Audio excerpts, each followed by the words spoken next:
worst nightmare had come true. He protected both his grandkids and lost his life for it. He opened his mouth and he sent himself to prison for life. He actually burned her alive. This is the story of what happened in the weeks, months, and years after the first 48. They have no idea what they've taken from us.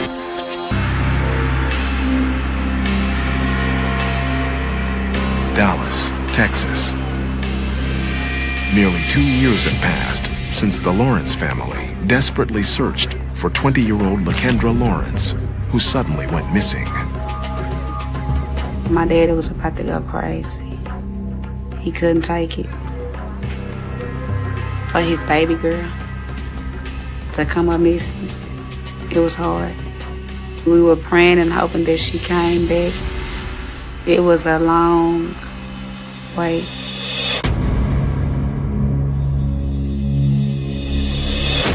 "5 p.m., January 16th, 2008. LaKendra Lawrence and her sister, Veronica, had just finished their shift at a local department store. I took her home. I told her I'd see her tomorrow.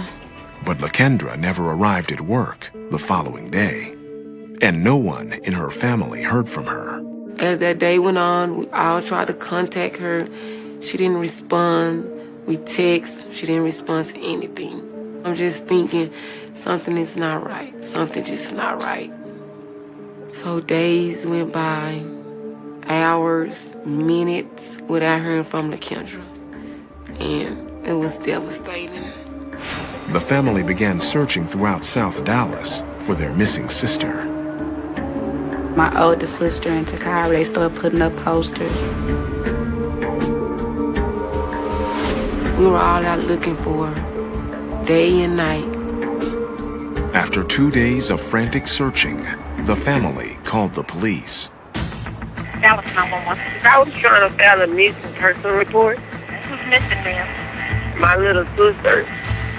I think something had happened. Someone please. Detective Simone Wingo from Missing Persons was assigned to the case. We got a call from LaKendria's sister stating that she was missing. It's a very close-knit family, and so it's unusual for her not to contact someone. So we send out an all-points bulletin saying that this is an endangered person. We call all the hospitals and jails. With no leads, detectives searched LaKendra's apartment for clues. The apartment was not in any type of disarray. There wasn't anything that really looked out of place. Then, a critical piece of evidence was uncovered. There was a huge urine stain at the edge of her bed, which tends to be an indication that there was a strangulation or something like that, because your body tends to lose body fluids. Detectives now believed LaKendra was murdered.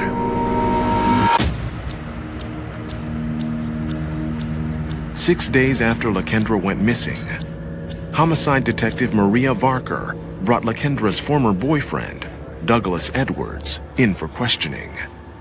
On the surface, he seemed an unlikely suspect. He was very quiet, well-mannered. He had never been in trouble at all in school, at home, at work. He just appeared like the most loving, caring, and very concerned boyfriend. Douglas Edwards had been LaKendra's boyfriend throughout high school. Despite their recent breakup, Douglas had remained close to the Lawrence family and even helped in the search for LaKendra. Every day, he looked for LaKendra. He was over there crying with us. I was like, Douglas, LaKendra is dead. And he would tell me, don't say that LaKendra is coming home. He would say, I promise you, LaKendra is coming home. She's okay. Now, Detective Varker had to find out if Douglas could have murdered the woman he claimed to love. You know, tell me about you and Kendra. I went to be with her, and she said we were going to get back together, but... Douglas claimed he hadn't seen or spoken to LaKendra on the night of her disappearance. But phone records revealed that Douglas had been in contact with LaKendra. And surveillance video showed he had entered her apartment complex the night she disappeared. You know, be honest. No matter what, be honest. Okay? Because we've got telephone records. We have proof that you were there. At her apartment complex, you were there. Douglas finally acknowledged going to LaKendra's the night she disappeared.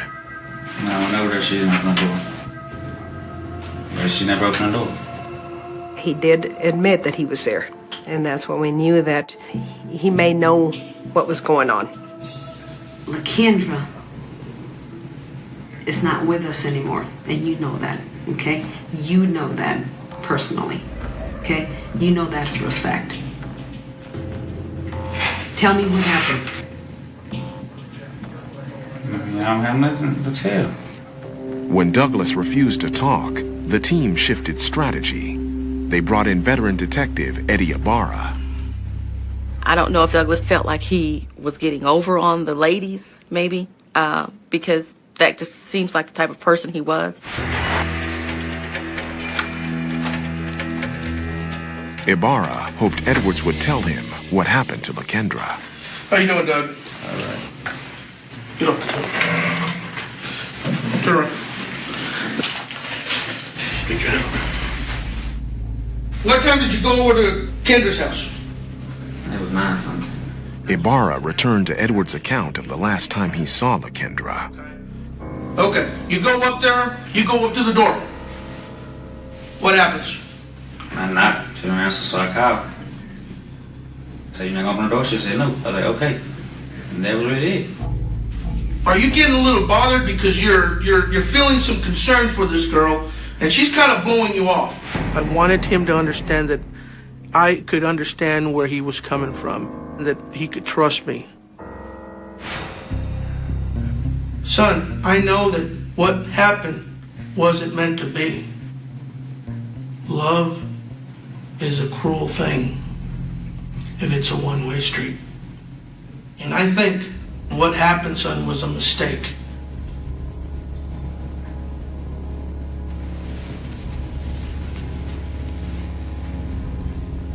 Where is she, man? I'm asking you as a father. She doesn't deserve to be out there like that, man. Douglas, look at me in my eyes. Come on. Be honest. Do the right thing, man.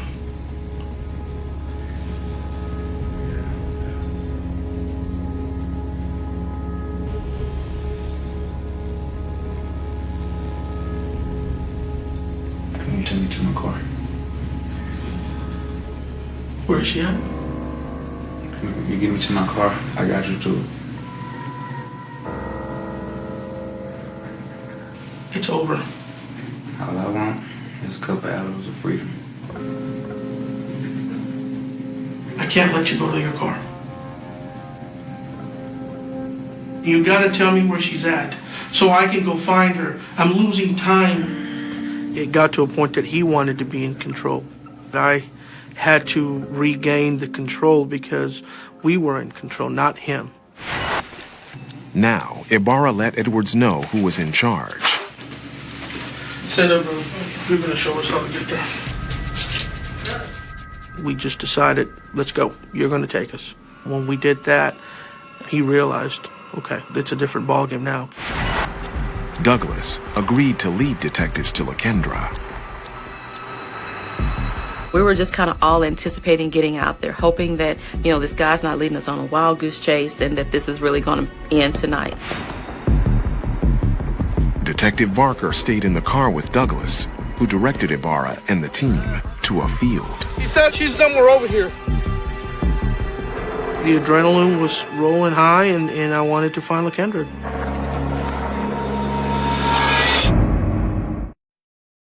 In January 2008, Dallas detectives were investigating the disappearance of 20-year-old LaKendra Lawrence. While detectives searched for LaKendra, her family prayed that she was still alive. They were very hopeful that LaKendra would be found alive. To me, LaKendra had a crazy personality. She was real sweet, though, outgoing, but she was just crazy in her own little way. Lakendra grew up in a loving family with 9 brothers and 4 sisters. We have 14 kids in all. Same mom, same dad. Yeah. My mom taught us, your family is the most important thing. And we've been holding on to that ever since. After her mother died when she was just 3 years old, Lakendra's father was determined to keep the family together. My dad raised 14 kids by himself. What we didn't get from our mama, we got it from him. Lakendra was deeply loyal to her family, especially her twin brother, Cortez. We were close. Real close. You couldn't do anything to Cortez as long as Lakendra was around. You couldn't do anything to Lakendra as long as Cortez was around. And if something was wrong with one of them, the other one would know. But when Lakendra entered the 9th grade, her attention shifted to her new boyfriend, Douglas Edwards. Douglas was a sweet person. He loved Lakendra. But Cortez, he never liked Douglas. Never. My family liked him with my sisters, but I ain't like him. He was just real sneaky and quiet. And I don't like that. After 5 years together, Lakendra and Douglas's relationship started to fall apart. Douglas was real slick. He was always the cheating type. Yes, she finally just woke up and said, I'm done. Let's just be friends. She was just getting on her life without Douglas. That's all she wanted to do. But he just had his mind stuck on being with Lakendra.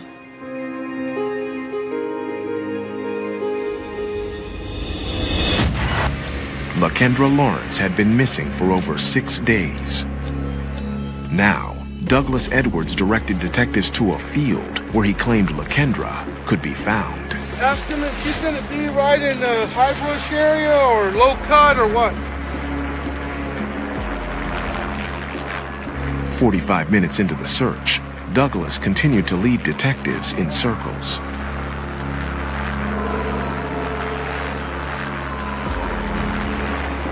I'm just thinking, please let her be out here. Please let her be out here.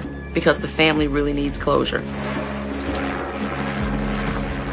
Finally, physical evidence began to appear along the muddy road. We could see tire tracks. We saw a blanket. We saw an underwire from a bra that was next to the blanket. Detectives knew they were getting closer.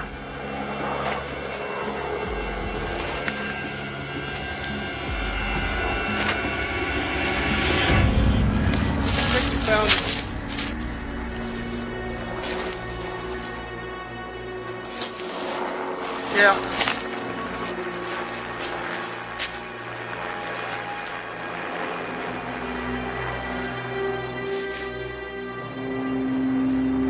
It's officially a homicide.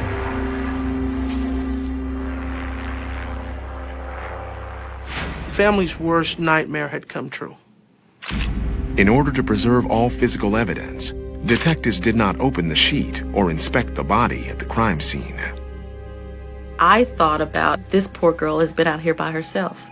She was so small, and he wrapped her up in this sheet and he tied it. It was dark, it was cold, it was wet, and she was just out there by herself. Detective Wingo headed out to notify Lakendra's family of the devastating news. All right. How you doing? I'm Detective Wingo. At night, they found that they came to my dad's house. And all of us, we started crying. Veronica called me, and she was yelling, and she was screaming. And I was like, slow down. I can't understand what you're saying. And she was like, she dead, Kyra. She dead. Our sister dead. And I just dropped the phone.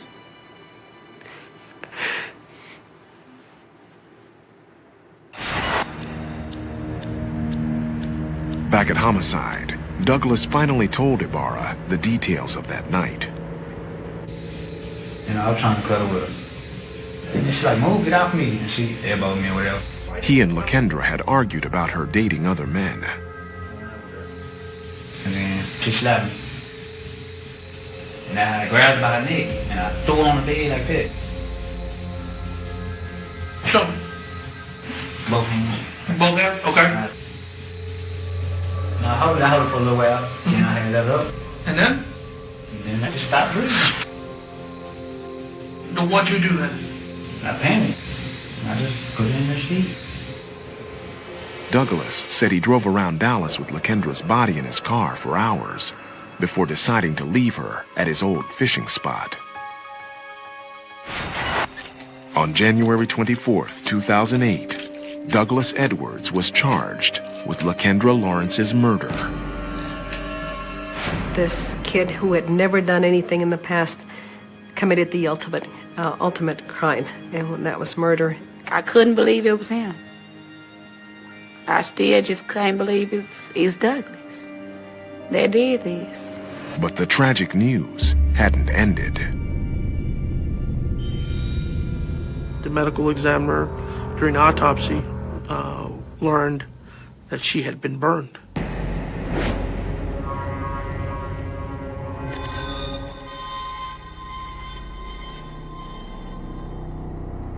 We had to have a closed casket for my little sister. There ain't no way to go away. I didn't get to see her laying down, being peaceful at home. I didn't get to see that. And I wanted to see that. But I couldn't. Douglas took all that away. He took that away from us.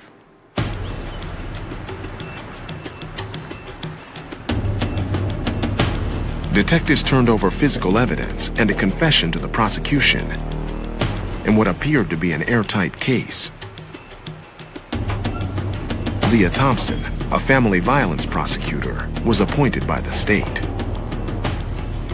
Douglas Edwards was charged with murder by choking with his hands and burning with fire. Thompson knew Lakendra's family was depending on her to send Douglas Edwards to prison for life. This was a case and this was a family that deserved a life sentence. The prosecution's strongest piece of evidence was Douglas's confession. But suddenly, it was in jeopardy. The defense filed a motion to dismiss the confession, claiming it was obtained illegally. When Douglas Edwards first arrived, they did not do Miranda warnings to inform him of all of his rights. He came in voluntarily. It was a non-custodial interview, and it wasn't until he implicated himself then that we stopped and we did Mirandize, and he understood and he waived. The defense argued that Douglas was a suspect and should have been read his rights at the beginning of the interview. The prosecution knew the success of their case hinged on the confession. The interrogation was pretty much the one that was holding it all together.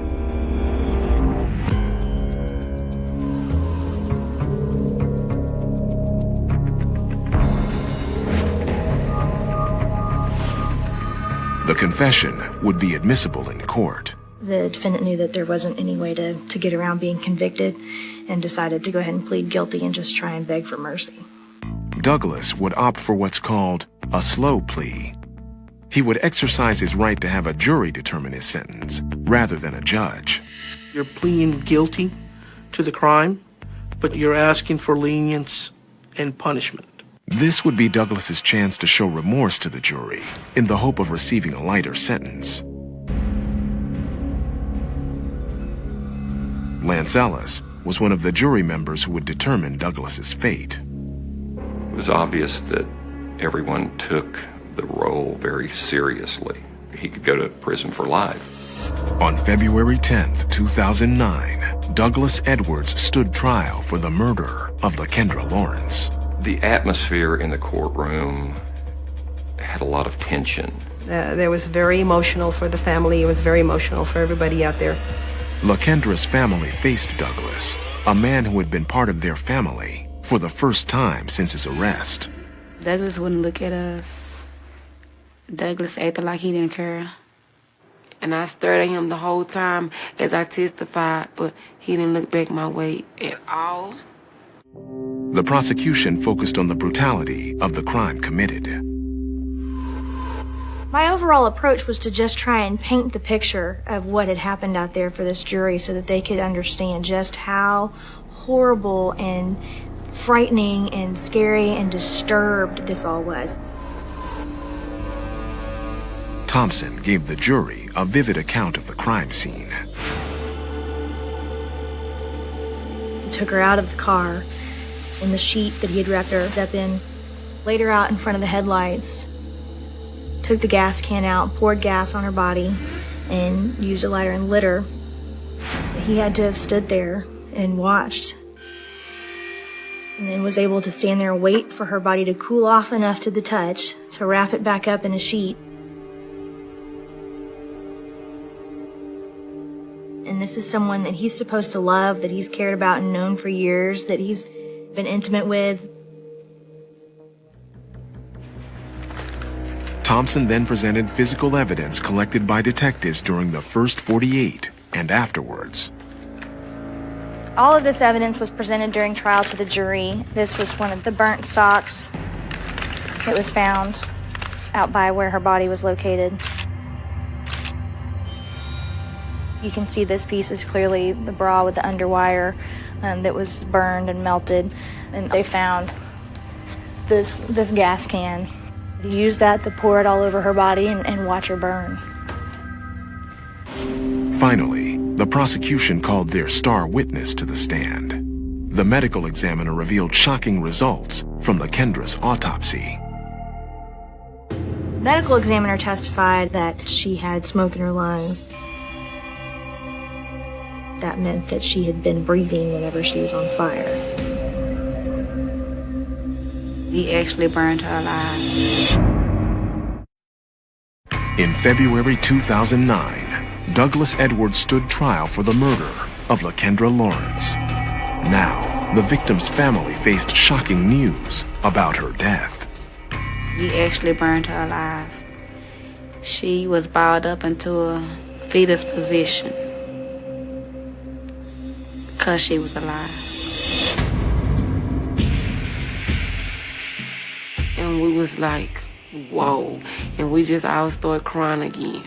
And I looked at my dad, and he was just like, he wanted to kill him. The burning of the body was just an enhanced form of rage. He had to deface her body by burning her.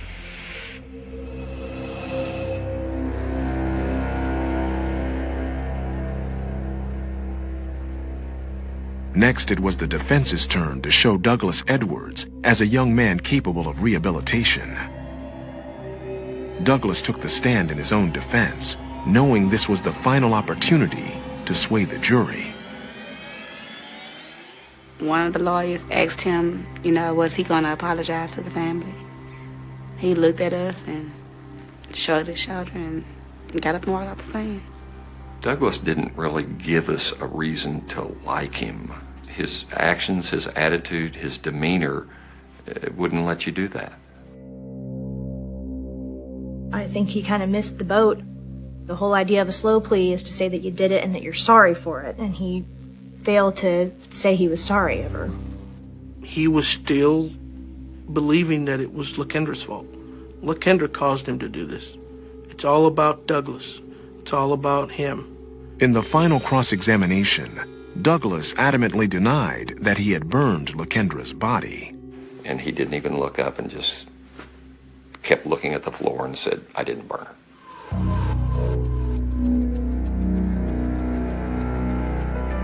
After a day of witness testimony, the jury began their deliberations. It would be up to the jury to determine the length of Douglas's sentence, from 5 years to life in prison. The lack of remorse shown by Douglas on the stand made me angry. I wasn't the only one on the jury who felt that way. But dissent surfaced in the jury. There was one juror who thought Douglas could be rehabilitated in prison. LaKendra's family anxiously awaited the decision.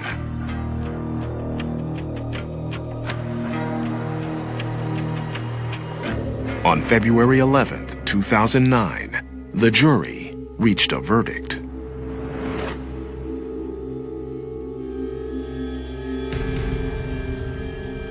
Douglas Edwards was sentenced to life in prison.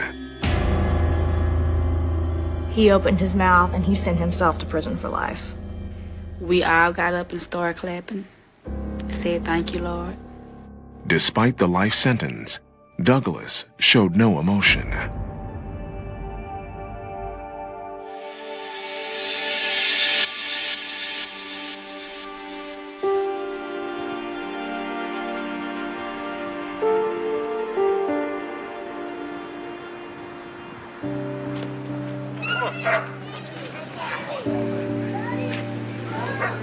One year after her death, LaKendra's family and friends continue to remember her. We just still take it just one day at a time. When we sit around at my dad's house, we talk about her. We miss her.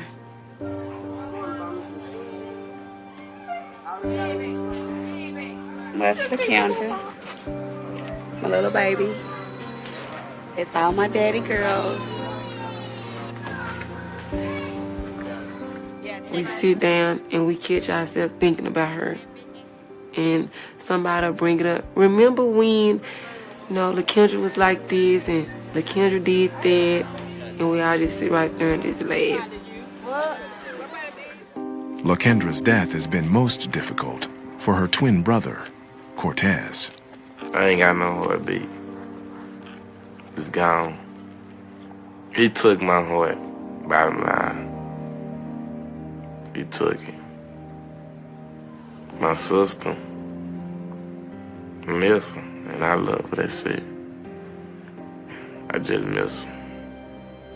Cortez still wears a rosary with LaKendra's picture on it. I don't never take it out. Never. Can't take it out. Won't take it out.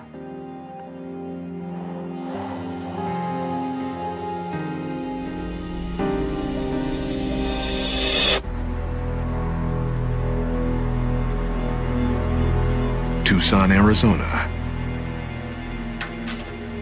A year and a half has passed since Detective Bill Hansen led the investigation into the mysterious shooting death of Anthony Montoya. One of the things that stood out for us in this case was the fact that we've got an innocent person in the doorway, the grandfather, and he protected both his grandkids in the initial incident and lost his life for it.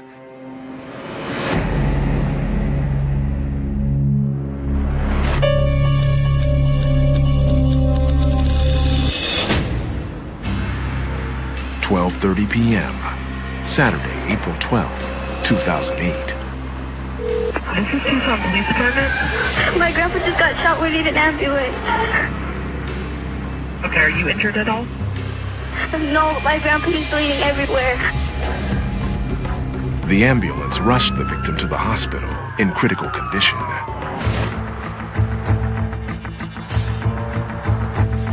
Hansen met Detective Tom Stewart and Sergeant Kevin Hall at the scene.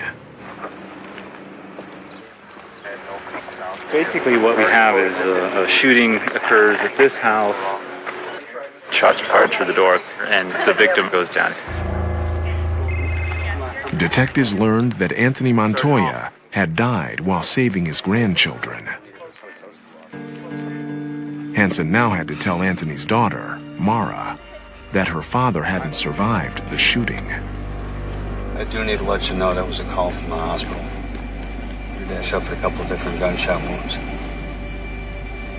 And he didn't make it.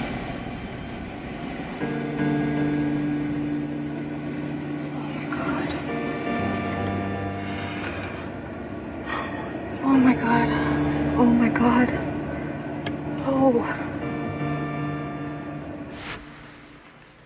I couldn't really register it, and then when it finally kind of set in, my biggest concern was my children.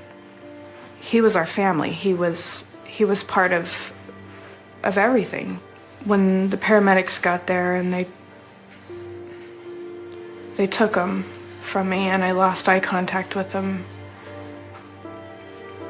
He wasn't clinically dead, but he was gone. And I could feel that. I could feel his soul leave his body. And it's something that's forever burned into my memory. Mara told police her father had no enemies. She had no idea who would want to kill him or why. But, just a real tragedy. We've got a grandfather that's dead, and we don't know why it happened.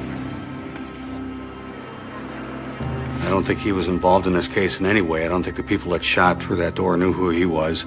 I don't believe he knew who the people were that shot. We had an innocent victim and the grandfather. In April of 2008, 55-year-old Anthony Montoya was murdered in the doorway of his daughter Mara's home while trying to protect his grandchildren. It's been more than a year now. And there's still days where it feels like it just happened. Mara was an only child who was raised by Anthony after her mother's death. We definitely got closer after my mother passed. He felt like he needed to help fill that void, and I went through a lot of depression because my mother and I were like best friends. And he was very helpful with that. It was Mara who had to tell her children their grandfather was dead. We all held hands in a circle in the backyard, and I told him he was gone. I told all the kids he was gone, and I have to say that was the saddest thing. The reaction, you know, them slumping down to the ground, and that was very sad. It was very sad. Since he's been gone, it's lonely.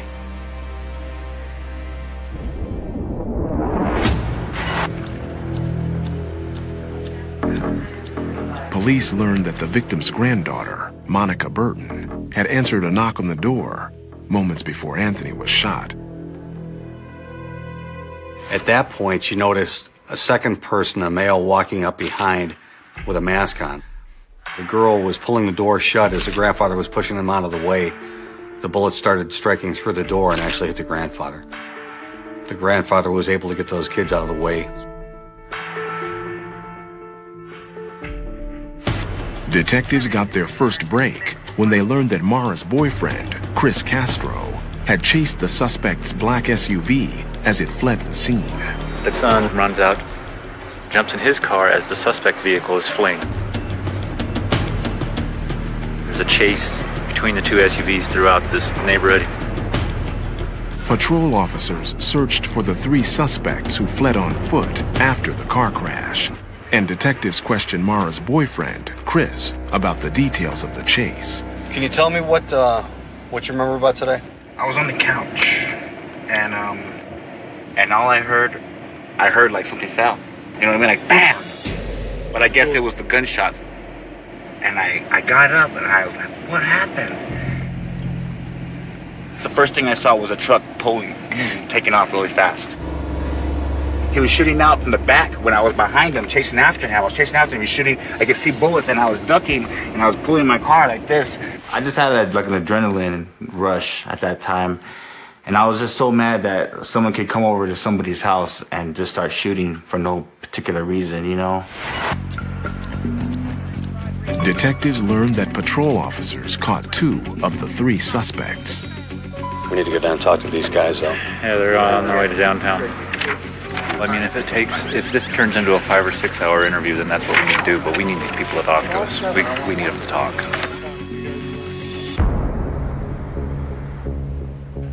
Before interviewing the suspects, Hansen checked their criminal history. Neither Sulame Flores or Ruben Rodriguez had a history of violence. Ruben just turned 18. He doesn't have any adult arrests that I see.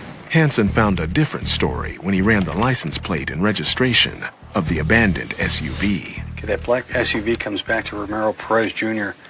That's not either of the people we have here now. Ramiro Perez.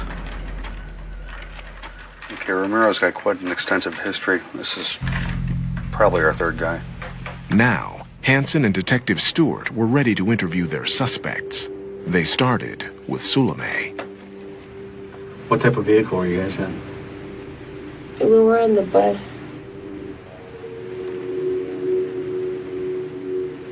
On the bus? We just came from eating pizza. You're going to have to play with whatever story they want to give you and then shoot them down and then come back around. Don't play us, okay? Because you're the only one that stands to lose here. Somebody is dead. There could be a charge of murder in this for anybody that's involved. Do you understand what I'm telling you? Yes. Who's got a gun? Do you have a gun? No. Did you kill anybody? No. Okay, that makes it a little bit easier, doesn't it? Yes. So who has a gun? Ramiro. Next, Hansen and Stewart questioned Ruben Rodriguez, also known as Smokey. Why did they go to this house? There had to be a reason that old man is dead. Tell me he didn't die just because you guys didn't have anything better to do than shoot through a frickin' door. Okay, so what happens? I knocked, and they opened the door. I didn't see Ram coming, because he was right here behind me. I was facing that way, all of a sudden.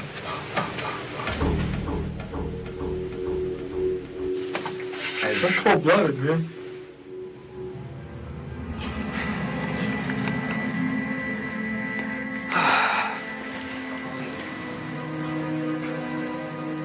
They don't know why he went over there and shot the place up. The family doesn't know why that happened either. The only one that's going to know that is going to be Ramiro himself.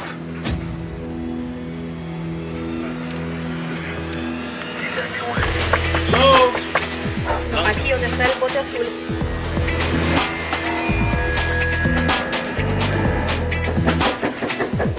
Yeah. After 2 days of searching several known addresses, police got a lock on Ramiro's location. Ramiro Perez is hauled up on the south side of town. So we are going to get our surveillance unit to go out there and try to find him. Ramiro, Tucson Police Department, you need to come out. Get down. Get down. Get down. Okay, guys, he's dead. That's what worked.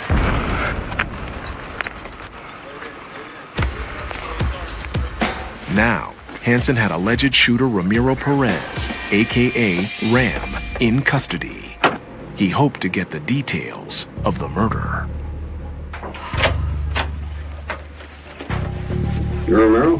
Yes, sir. Detective Hansen is Detective Kelly. We wanted to talk to you about an incident that happened. We had different motives in mind. Through talking to the witnesses, we had different things we were looking at. But without Ramiro Perez telling us what he knew, we couldn't put a final closure on that. In April of 2008, Tucson police had the alleged shooter of 55-year-old Anthony Montoya in custody. Now, they needed Ramiro Perez, a.k.a. Ram, to talk.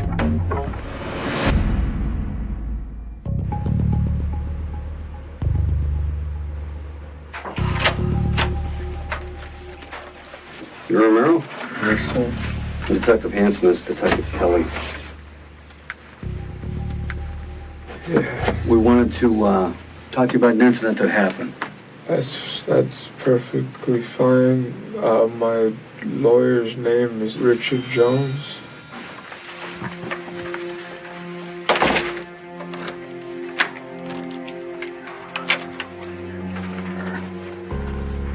When he said he wanted his attorney, that was the end of it.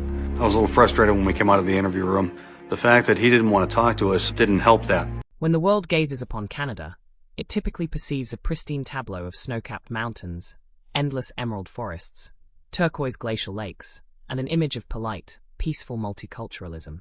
This global postcard is not entirely false, but it is incomplete. Beneath the surface of this modern, prosperous G7 nation lies a complex, layered history populated by deep fractures, profound silences, and institutional shadows that have long been swept under the rug of national mythology. To truly understand Canada, one must look beyond the gleaming skyscrapers of Toronto, the historic charm of Old Quebec, and the dramatic coastlines of British Columbia. One must journey into the psychic and historical interior of a land shaped by the extremes of climate and the heavy burdens of empire, displacement, and survival. This opening chapter begins an extensive, unsparing exploration of Canada's darkest shadows, not to condemn the nation, but to unearth the truth necessary for true healing, genuine reconciliation, and a deeper philosophical understanding of what it means to inhabit the modern world. Chapter 1. The Myth of the Peaceful Frontier and the Erasure of Indigenous Sovereignty. Every nation requires a founding myth, and Canada's traditional narrative has long been built upon the concept of peace, order, and good government, contrasted with the turbulent, revolutionary birth of its southern neighbor, the United States. Yet, this narrative of peaceful settlement and polite cooperation conceals a foundational violence. 1. The dispossession of the First Peoples. The doctrine of discovery. For centuries, European powers operated under legal and theological fictions that treated indigenous lands as terra nullius, land belonging to no one. This erased the sophisticated governance systems, spiritual frameworks, and deep stewardship that First Nations, Inuit, and Métis peoples had maintained for millennia. The imposition of borders. The drawing of artificial provincial and national borders, sliced through traditional territories, disrupting migration routes, economic networks, and cultural practices. The expansion of the Canadian state was not merely an administrative achievement. It was an aggressive campaign of territorial annexation that systematically dispossessed the original inhabitants of their ancestral homes. 2. The structural mechanics of erasure. The state apparatus utilized legislative tools, such as the Indian Act of 1876, to impose rigid control over Indigenous lives, restricting movement, economic independence, and cultural expression. This systemic marginalization laid the groundwork for generations of generational trauma, poverty, and social friction that the contemporary nation is still desperately trying to untangle. Chapter 2. The Residential School System, the State-Sanctioned Erasure of Identity. Among the darkest chapters in Canadian history, none casts a longer or more agonizing shadow than the Indian residential school system. Operating for over a century, this state-funded, church-run network of institutions was designed with an explicit, chilling objective. 1. Kill the Indian in the child. Cultural genocide. Conceived by government officials and religious leaders, the system forcibly removed more than 150,000 Indigenous children from their families and communities. The goal was total assimilation, stripping them of their native languages, traditional clothing, spiritual beliefs, and familial bonds. Systemic abuse and neglect. Stripped of their names and assigned numbers, children inside these walls faced widespread physical, emotional, and sexual abuse. Substandard living conditions, poor nutrition, and intentional medical neglect led to the deaths of thousands of children, whose bodies were frequently buried in unmarked graves, hidden from their grieving families for generations. 2. The awakening of national conscience. For decades, the stories of residential school survivors were dismissed, ignored, or actively suppressed by mainstream Canadian society. It was not until the tireless advocacy of survivors, culminating in the Truth and Reconciliation Commission, TRC, between 2008 and 2015, that the full scale of these atrocities entered the public consciousness. The discovery of hundreds of unmarked graves near former school sites in recent years shocked the nation and the world, transforming an abstract historical debate into an undeniable moral reckoning. Chapter 3. The Cold Exclusion, Racism, Xenophobia, and Immigration Shadows. While Canada prides itself on being a welcoming haven for immigrants, its historical immigration policies have frequently been marked by deep-seated racism, xenophobia, and economic exploitation. 1. Guarding the gates of whiteness. The Chinese head tax and the Exclusion Act. In the late 19th and early 20th centuries, as Chinese laborers were exploited to build the Canadian Pacific Railway, the physical spine uniting the nation, the state simultaneously imposed a punitive head tax to deter further Chinese immigration, eventually culminating in the Chinese Exclusion Act of 1923, which banned virtually all Chinese immigration for 24 years. The rejection of the vulnerable, from the turning away of the Komagata Maru in 1914, carrying hundreds of Indian passengers seeking refuge within the British Empire, to the infamous refusal of Jewish refugees fleeing Nazi Germany aboard the Mississippi St. Louis in 1939. None is too many. Canadian immigration policy has often reflected dark moments of institutional bigotry and exclusionary nationalism. 2. The illusion of post-racial harmony. Even today, beneath the surface of multicultural celebration, systemic racism persists in housing, employment, the justice system, and healthcare. Recognizing these persistent inequalities is essential for dismantling the myth that prejudice stops at the Canadian border. Chapter 4. Under the Vast Northern Sky, The Philosophical Awakening. As we close this first installment of our epic journey, we return to the physical and metaphysical reality of the landscape itself. The Canadian North, vast, silent, and indifferent to human pride, serves as a mirror for the nation's soul. 1. The necessity of unflinching truth. A society cannot heal what it refuses to name. Exploring the darkest shadows of Canada is not an act of self-loathing, but an act of profound patriotism and ethical maturity. Only by confronting the historical violences, the systemic exclusions, and the ongoing injustices can the nation hope to build a genuinely inclusive future. 2. The opening vow. Here, at the threshold of our expansive literary and philosophical exploration, we set our course.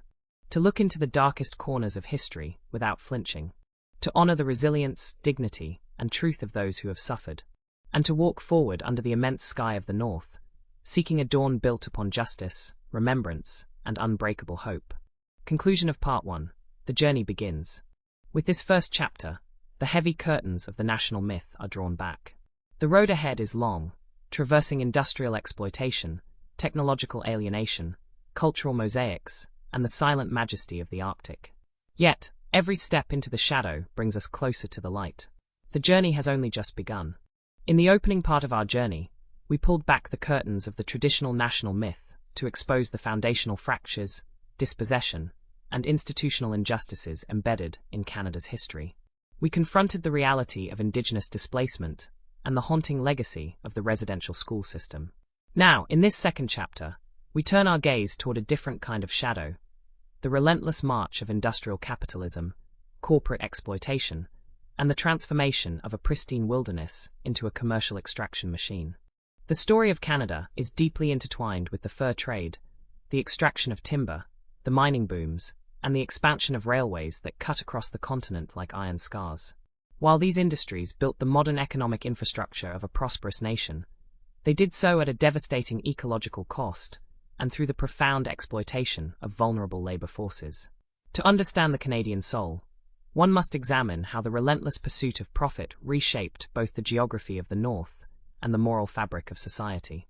Chapter 1. The Fur Trade and the Corporate Monopoly, Blood on the Pelts. Long before Canada became a dominion or a modern federation, the vast northern interior was opened up to European markets through the ruthless mechanics of the fur trade. At the center of this commercial empire stood the Hudson's Bay Company, HBC, a corporate giant granted absolute monopoly over an immense watershed. 1. The corporate sovereign of the North. Empire without government. For generations, the HBC operated not merely as a trading enterprise, but as a sovereign power. It controlled land, established laws, administered arbitrary justice, and dictated economic terms across millions of square kilometers without democratic accountability. The commercialization of nature, the relentless demand for beaver pelts in European fashion capitals, triggered an ecological collapse across vast regions, systematically wiping out key keystone species and disrupting the delicate balance of northern ecosystems upon which indigenous communities depended for survival. 2. Dependency and the erosion of autonomy. As First Nations and Métis trappers were drawn into the European market economy, they shifted from self-sufficient stewardship to economic dependency.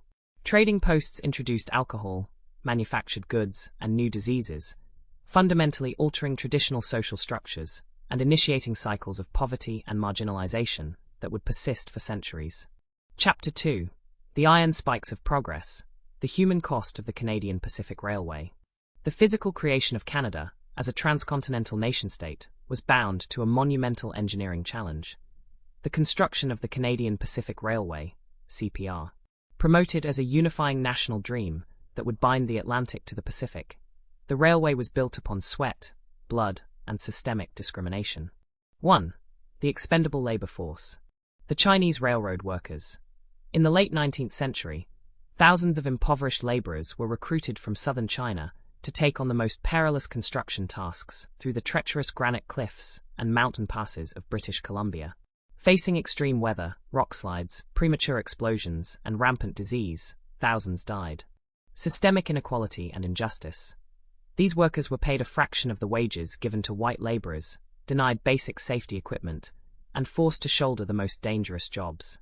Once the railway was completed, the state promptly turned its back on them, enacting hostile racist legislation, such as the Chinese head tax, to prevent them from bringing their families or integrating into society. 2. The railway as an instrument of colonial control. Beyond its commercial utility, the CPR served a strategic military and colonial purpose.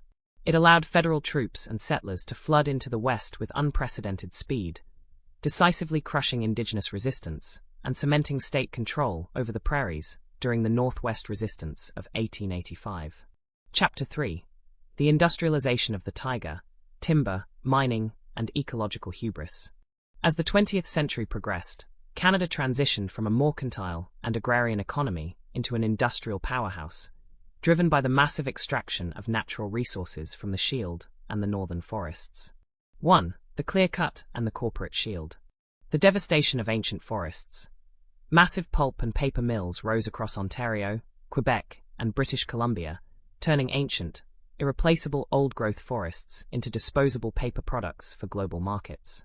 Rivers were choked with logs, industrial effluents poisoned pristine watersheds, and ecosystems that had thrived for millennia were flattened in decades. The mining frontier, from the nickel mines of Sudbury to the asbestos pits of Quebec and the gold rushes of the Yukon, industrial extraction created company towns characterized by boom and bust cycles, severe labor exploitation, environmental contamination, and profound health crises among miners and local populations. 2. The illusion of infinite abundance. Underpinning this industrial expansion was a deeply entrenched cultural hubris, the belief that Canada's natural wealth was inexhaustible. Mountains, rivers, forests, and wildlife were treated as infinite balance sheets rather than living, interconnected systems upon which all life depends. Chapter 4. Under the Smouldering Sky, The Ethical Awakening. As we reach the conclusion of this second part of our journey, the smoke of industrial chimneys and the echoes of the corporate frontier invite a deep philosophical reflection. 1. Confronting the ledger of progress. We cannot celebrate the material prosperity of modern Canada without honestly acknowledging the human and ecological ledger upon which it was written. Every mile of track, every bale of fur, every ton of extracted or carried a cost paid by marginalized workers, exploited indigenous communities, and a ravaged natural world. 2. The continuing vow. Here, standing amid the echoes of the industrial past, we renew our commitment to truth and clarity, to expose the corporate and institutional mechanisms that sacrifice people and nature for profit, to honor the memory of those whose labor and lives were consumed by the pursuit of empire, and to seek a new balance where economic activity serves the preservation of life rather than its destruction. Conclusion of Part 2. The industrial shadow lengthens. The machinery of empire and industrial expansion left deep, permanent scars across the Canadian landscape and social fabric. Yet, as we move forward into subsequent chapters, exploring political rigidities, technological revolutions, multicultural mosaics, and the silent majesty of the Arctic, we do so with a clearer understanding of the forces that shaped this vast land. The shadows are deep, but the quest for truth continues to illuminate the path ahead. In our first 2 chapters, we uncovered the foundational fractures of Indigenous dispossession and examined the ruthless machinery of industrial extraction that forged the Canadian economic landscape. We traced the scars left by the fur trade, the railways, and the clear-cut forests. Now, in this 3rd chapter, we turn our lens toward a subtler, yet equally oppressive shadow: the rigidity of state institutions, political bureaucracy, and the mechanisms of social control that have long characterized the Canadian governance model. Canada's national narrative has historically prided itself on peace, order, and good government. While this motto provided a stable framework compared to the revolutionary upheavals of its southern neighbor, it also fostered an entrenched culture of bureaucratic compliance, institutional paternalism, and state-sanctioned surveillance.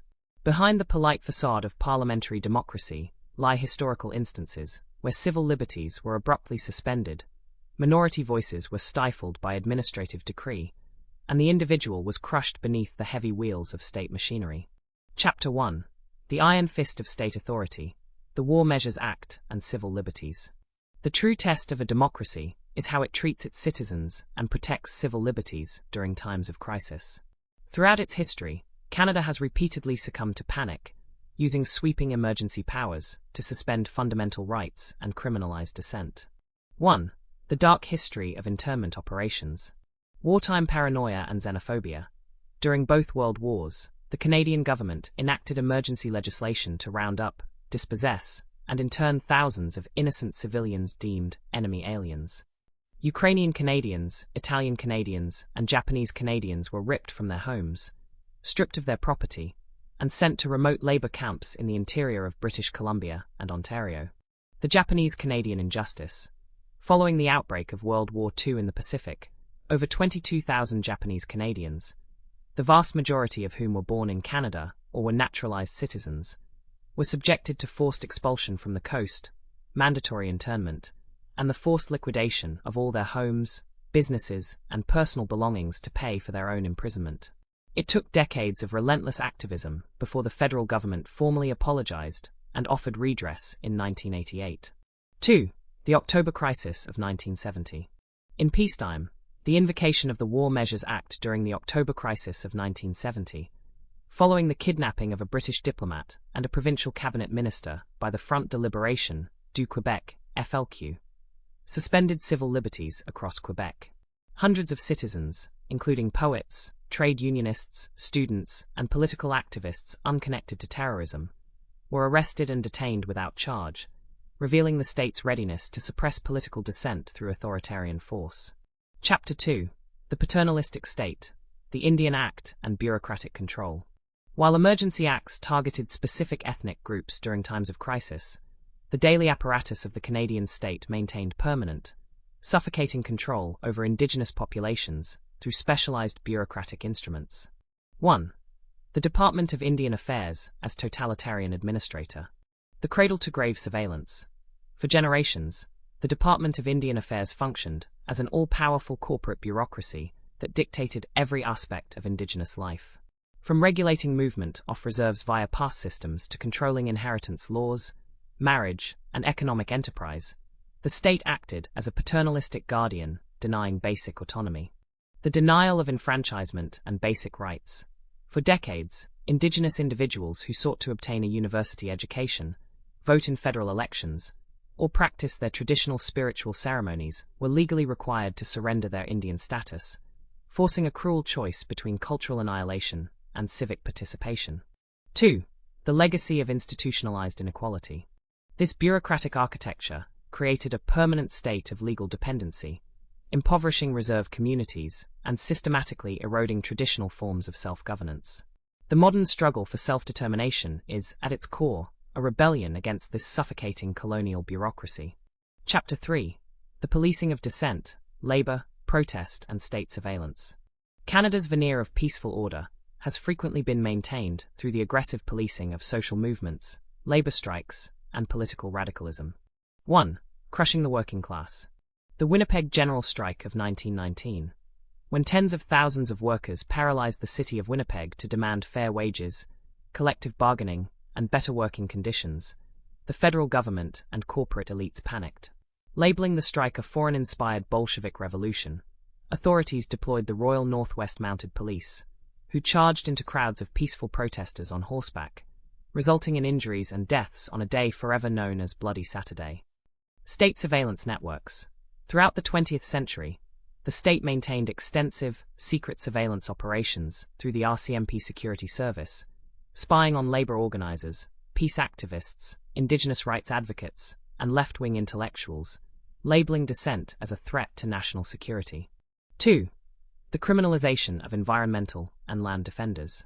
In contemporary times, state power continues to align with corporate interests, deploying heavily armed tactical police units to enforce injunctions against indigenous land defenders and environmental activists protesting pipelines and resource extraction projects on unceded traditional territories. Chapter 4. Under the Shadow of the Parliament Hill, The Philosophical Reckoning. As we conclude this third exploration of Canada's hidden shadows, we stand before the grey stone walls of its political institutions with a renewed clarity. 1. The illusion of benevolent neutrality. A society must look beyond the comforting rhetoric of institutional benevolence. Order and good government are meaningless if they are achieved through the silencing of minorities, the suspension of civil liberties, and the bureaucratic erasure of human dignity. True democracy requires perpetual vigilance against the overreach of state power. 2. The continuing vow. Here, under the quiet gaze of the northern institutions, we reaffirm our foundational commitment to expose the quiet violences of bureaucracy and state-sanctioned control, to honor the resilience of those who resisted oppression and fought for genuine freedom, and to build a society where the rule of law serves to protect the rights of the vulnerable rather than silence them. Conclusion of Part 3. The bureaucratic cage examined. The rigidity of political control and institutional bureaucracy forms a critical layer in the complex architecture of Canada's historical shadows.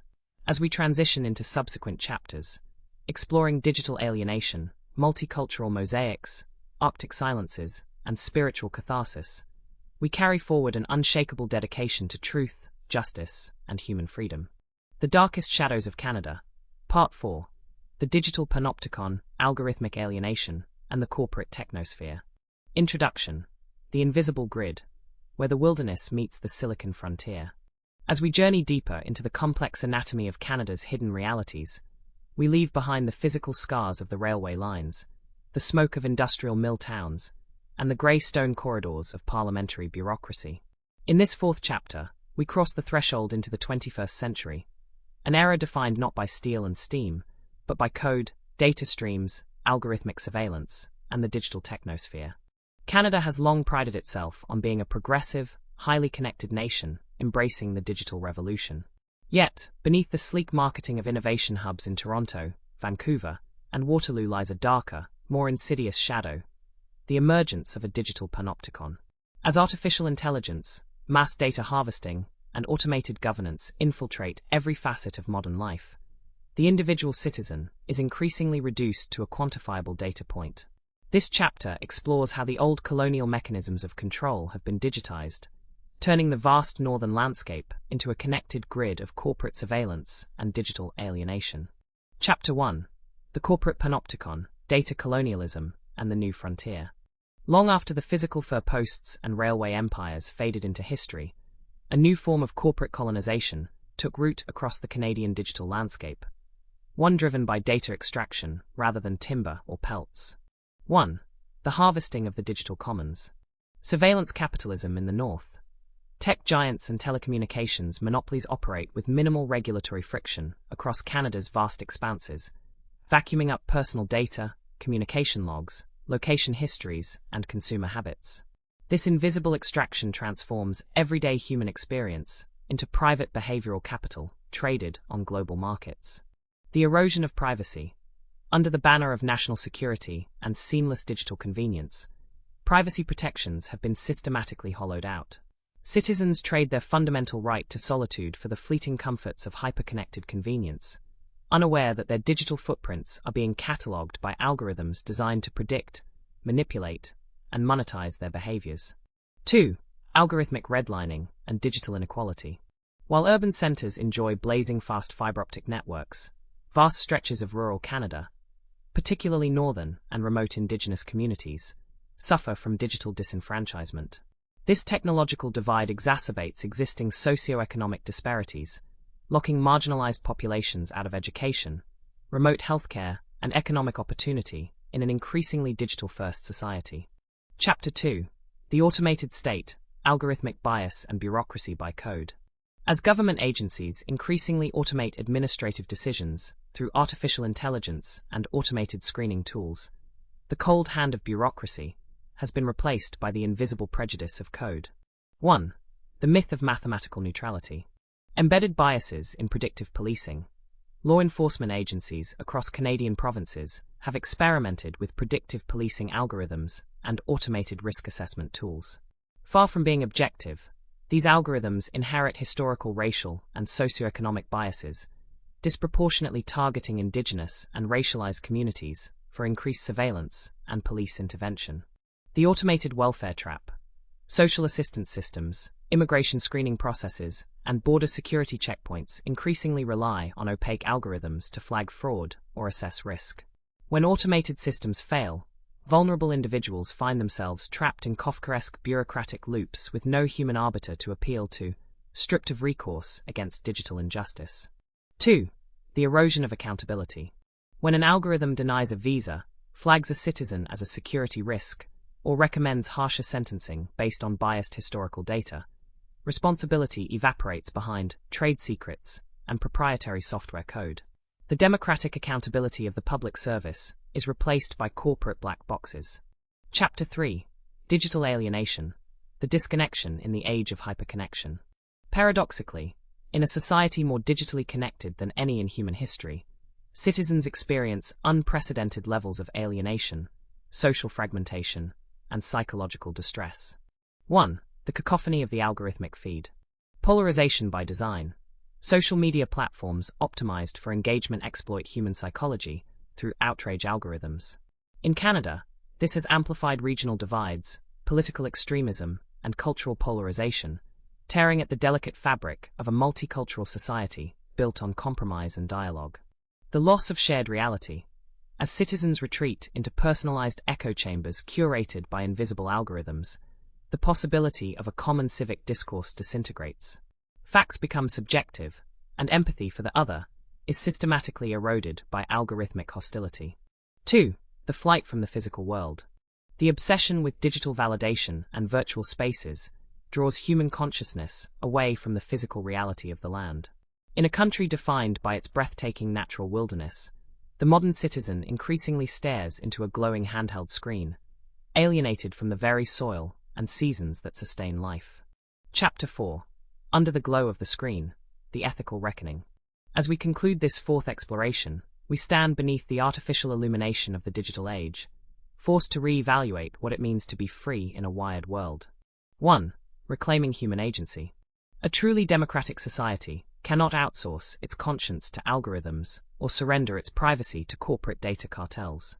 Protecting human dignity in the 21st century requires radical regulatory transparency, data sovereignty, and a fierce defense of the physical, unquantifiable aspects of the human spirit. 2. The continuing vow. Here, at the intersection of the digital grid and the eternal northern sky, we renew our pledge to expose the hidden mechanisms of digital surveillance and algorithmic bias, to defend the fundamental right to privacy, autonomy, and human dignity against corporate technocracy, and to preserve a space for authentic human connection, rooted in the physical reality of the Earth rather than the cold logic of the server farm. Conclusion of Part 4. The Technosphere Unmasked. The digital panopticon represents the modern evolution of Canada's historical shadows, shifting from physical chains and colonial passes to invisible data streams and algorithmic control. As we move forward into subsequent chapters, exploring multicultural mosaics, Arctic silences, and spiritual catharsis, we do so armed with the clarity that true freedom requires constant vigilance against every form of tyranny, whether forged in iron or written in code. In our previous chapters, we traversed the foundational fractures of Indigenous dispossession, the ruthless machinery of industrial extraction, the rigid cages of state bureaucracy, and the invisible traps of the digital technosphere. Now, in this fifth chapter, we turn our focus to one of Canada's most celebrated national symbols, the multicultural mosaic. Globally, Canada is renowned as a beacon of diversity, an open society where people of every race, language, religion, and culture can coexist in peace. This image is not entirely an illusion. Millions of immigrants have found safety, opportunity, and dignity on Canadian soil. Yet, beneath the polished political rhetoric of the multicultural mosaic lies a complex web of systemic friction, hidden discrimination, cultural ghettoization, and the ongoing struggle to forge a cohesive national identity out of profound human difference. This chapter explores the shadows that linger behind the celebration of diversity, asking difficult questions about what it truly means to live together in a pluralistic society. Chapter 1. The Myth of the Seamless Mosaic and the Hierarchy of Belonging. While Canada rejected the American melting pot model in favor of a mosaic that encourages immigrants to retain their cultural heritage, this framework has often masked underlying hierarchies of acceptance and belonging. 1. The stratification of immigrant labor. The devaluation of foreign credentials. Thousands of highly skilled professionals, doctors, engineers, scientists, and educators, arrive in Canada each year drawn by promises of prosperity, only to find their international credentials unrecognized by provincial regulatory bodies. Stripped of their professional status, many are forced into low-wage survival jobs in transit, delivery, or retail, creating an invisible underclass of underemployed talent. The Temporary Foreign Worker Program, designed to supply cheap labor for agriculture, hospitality, and service industries, the Temporary Foreign Worker Program binds vulnerable migrant workers to specific employers with minimal legal protections. Denied a path to permanent residency or family reunification, these workers experience systemic exploitation reminiscent of older, darker forms of indentured labor, hidden away in rural greenhouses and suburban kitchens. 2. The unspoken cultural hierarchy. Despite official policies of multiculturalism, historical biases continue to shape who is easily integrated and who remains on the periphery. Visible minorities frequently encounter subtle, pervasive barriers in housing, corporate leadership, and political representation, revealing a quiet stratification that contradicts the egalitarian ideal. Chapter 2. The Friction of Language and Culture, the Historical Two Solitudes Divide. Long before modern multiculturalism arrived, Canada was defined by a profound cultural friction, often described as the Two Solitudes. The uneasy coexistence between English Canada and French-speaking Quebec. 1. The battle for identity and survival. The quest for linguistic sovereignty. In Quebec, the preservation of the French language and culture has been an existential struggle against the overwhelming demographic and economic dominance of English North America. From the Quiet Revolution of the 1960s to subsequent provincial legislation protecting French in public spaces and workplaces, Quebec's nationalism has often been misunderstood by English Canada as exclusionary, while Francophones view it as a necessary defense against cultural assimilation. The trauma of conscription crises. During both World Wars, deep divisions over mandatory military service tore the country apart. English Canadians largely viewed the war as an imperial duty to Britain, while French Canadians saw it as a foreign conflict that did not concern them, exposing the fragility of a federation bound by force rather than shared affection. 2. The marginalization of smaller cultural realities.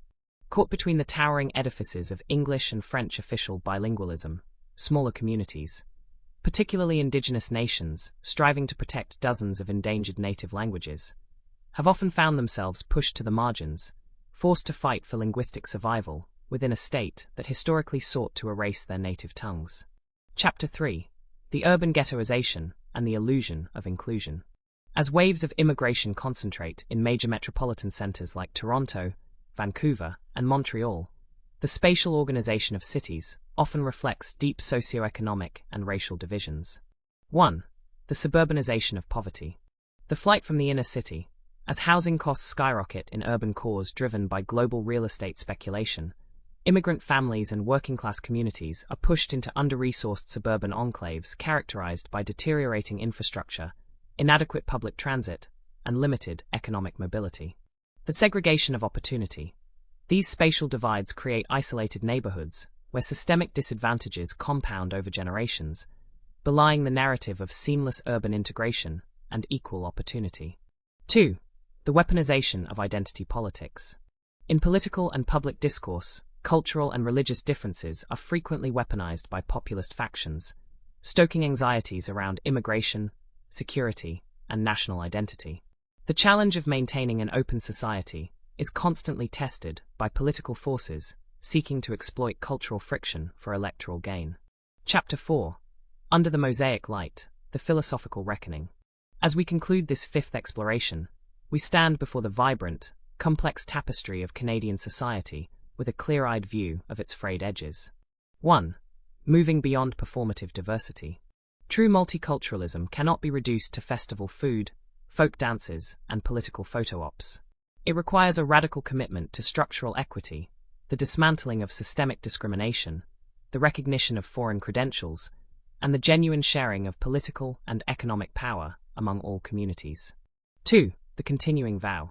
Here, under the diverse and expansive sky of our shared home, we renew our commitment to expose the hidden barriers, labor exploitations, and systemic stratifications that mar the multicultural ideal, to honor the courage and resilience of immigrants and cultural communities who build this nation daily, and to forge a truly inclusive society where coexistence is grounded in mutual respect, radical equity, and unwavering human dignity. Conclusion of Part 5. The Mosaic Examined. The multicultural mosaic is one of Canada's most vital experiments in human coexistence, yet it remains unfinished and fraught with friction. As we transition into subsequent chapters, exploring Arctic silences, spiritual catharsis, and the ultimate horizons of the Northern consciousness, we carry forward the understanding that true unity is not born of enforced uniformity, but of the courageous embrace of our shared complexity. As we journey across the complex landscape of Canada's hidden realities, having examined foundational dispossession, industrial extraction, bureaucratic rigidity, algorithmic surveillance, and the friction of the multicultural mosaic, we now turn our gaze toward the ultimate frontier of the continent, the Canadian Arctic. When the rest of the world pictures the Arctic, it imagines a serene, untouchable wilderness of endless ice, polar bears, and absolute silence. For generations, this northern expanse served as the metaphysical roof of the nation, a remote sanctuary largely insulated from the turbulence of southern industrial centers. But today, that silence is breaking. Under the crushing pressure of global climate change, the Arctic is warming nearly 4 times faster than the rest of the planet. The ancient ice is retreating, ancient permafrost is thawing, and the far north has transformed into ground zero for an ecological emergency that threatens not only Canada, but the entire biosphere of Earth. Chapter 1. The Sovereignty of Ice, Geopolitics at the Top of the World. Long before climate change made the Arctic a global headline, the far north was a theater of imperial ambition, colonial neglect, and geopolitical posturing. 1. The displacement of the Inuit for state sovereignty. The high Arctic relocation. During the Cold War, driven by a paranoid desire to assert territorial sovereignty over the disputed polar archipelago against the Soviet Union, the federal government forcibly relocated Inuit families from Nunavik, northern Quebec, to the desolate, pitch-black extremes of Resolute Bay and Grise Fjord in the 1950s. Survival in the high barrens. Dumped on unfamiliar shores with inadequate supplies, meager shelter, and zero government support during the brutal polar winter, these families were used as human flagpoles to secure Canadian borders. They were forced to endure starvation, isolation, and psychological devastation, a dark historical truth that remained buried for decades until government inquiries finally exposed the cruelty of this state-sponsored displacement. 2. The legal battle for the Northwest Passage. As retreating sea ice opens up the fabled Northwest Passage to international commercial shipping and resource exploration, Canada's claim over these sovereign internal waters faces mounting challenges from global superpowers like the United States, Russia, and China. The romanticized wilderness of the North has become a high-stakes geopolitical chessboard. Chapter 2. The Thawing Foundation, Climate Collapse in the Indigenous North. While Southern politicians debate emission targets in air-conditioned parliament buildings, Indigenous communities living on the front lines of the Arctic are experiencing the catastrophic reality of climate breakdown every single day. 1. The collapse of traditional lifeways. Unstable ice and broken trails. Inuit, Inuvialut, and First Nations hunters rely on stable sea ice to travel, hunt marine mammals, and traverse their ancestral homelands. As the ice thins, cracks prematurely, and disappears entirely in many regions, traditional hunting routes have become lethal traps. Hunters fall through sudden leads, trapping communities in food insecurity and erasing ancient knowledge passed down through millennia. The thawing permafrost, the ground beneath northern settlements, frozen solid for tens of thousands of years, is now turning to mud. Houses, roads, runways, and sewage systems built on permafrost are sinking, cracking, and collapsing. Entire coastal villages, battered by increasingly violent storm surges unopposed by protective sea ice, face the terrifying prospect of permanent relocation. 2. Ecological cascade effects. The rapid warming of the Arctic triggers devastating feedback loops. As white ice melts into dark ocean water, it absorbs more solar heat, accelerating global warming. Arctic ecosystems are collapsing. Polar bears starve as hunting platforms vanish. Marine food webs are disrupted by acidification, and ancient microbial spores frozen in the permafrost threaten to release unforeseen ecological shocks. Chapter 3. The Resource Rush, Extracting from a Melting Wasteland. Tragically, rather than serving as a warning sign to halt environmental destruction, the melting of the Arctic ice has been viewed by corporate extractivists and governments as a lucrative business opportunity. 1. Mining beneath the melting tundra. The scramble for minerals. As glaciers retreat, vast mineral wealth, including diamonds, gold, iron ore, and critical transition metals required for electric vehicle batteries, is exposed. Mining corporations rush to stake claims across fragile tundra ecosystems, promising jobs while leaving behind toxic tailings ponds and disrupting caribou migration corridors. Oil and gas exploration. Despite international climate agreements, the temptation to drill in subpolar basins remains a persistent threat. Every barrel of oil extracted from the north accelerates the very warming that opened the door to it. 2. The double irony of modern green extraction.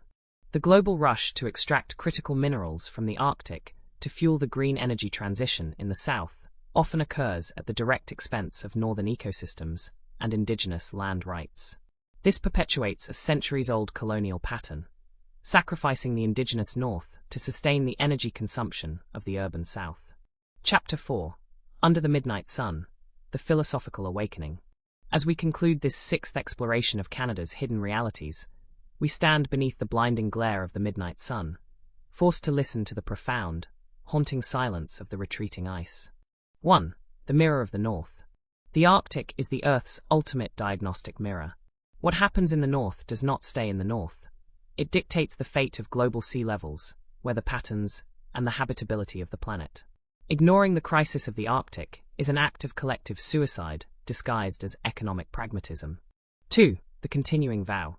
Here, at the edge of the northern polar ice, we renew our absolute commitment to expose the historical betrayals and contemporary climate neglect of the Canadian Arctic, to honor the resilience, wisdom, and leadership of Inuit and northern indigenous peoples on the front lines of change, and to fight for a future where the preservation of the Earth's natural balance outweighs the relentless greed of industrial expansion. Conclusion of Part 6, The Northern Watch. The silence of the Arctic is no longer peaceful. It is a heavy, anxious silence pregnant with consequence. As we transition into our final chapters, exploring spiritual catharsis, cultural healing, and the ultimate horizons of the Northern Soul, we carry forward the unshakable realization that saving the North is the ultimate test of humanity's survival. As we arrive at the 7th chapter of our profound literary, historical, and philosophical exploration, we cross a monumental threshold.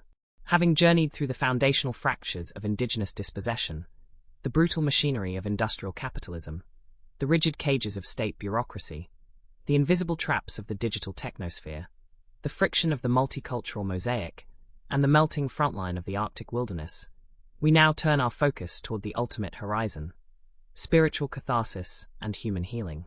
A society cannot perpetually dwell in the shadows without losing its capacity for hope. Yet, true light can never be found by ignoring the darkness. It is discovered precisely by walking through it with unblinking honesty, courage, and compassion. This chapter explores how Canada, as a physical territory and a metaphysical concept, begins the arduous, sacred journey of catharsis, transforming historical trauma, ecological anxiety, and social division into a profound spiritual awakening. Chapter 1. The Alchemy of Grief, Mourning as an Act of Political and Spiritual Resistance.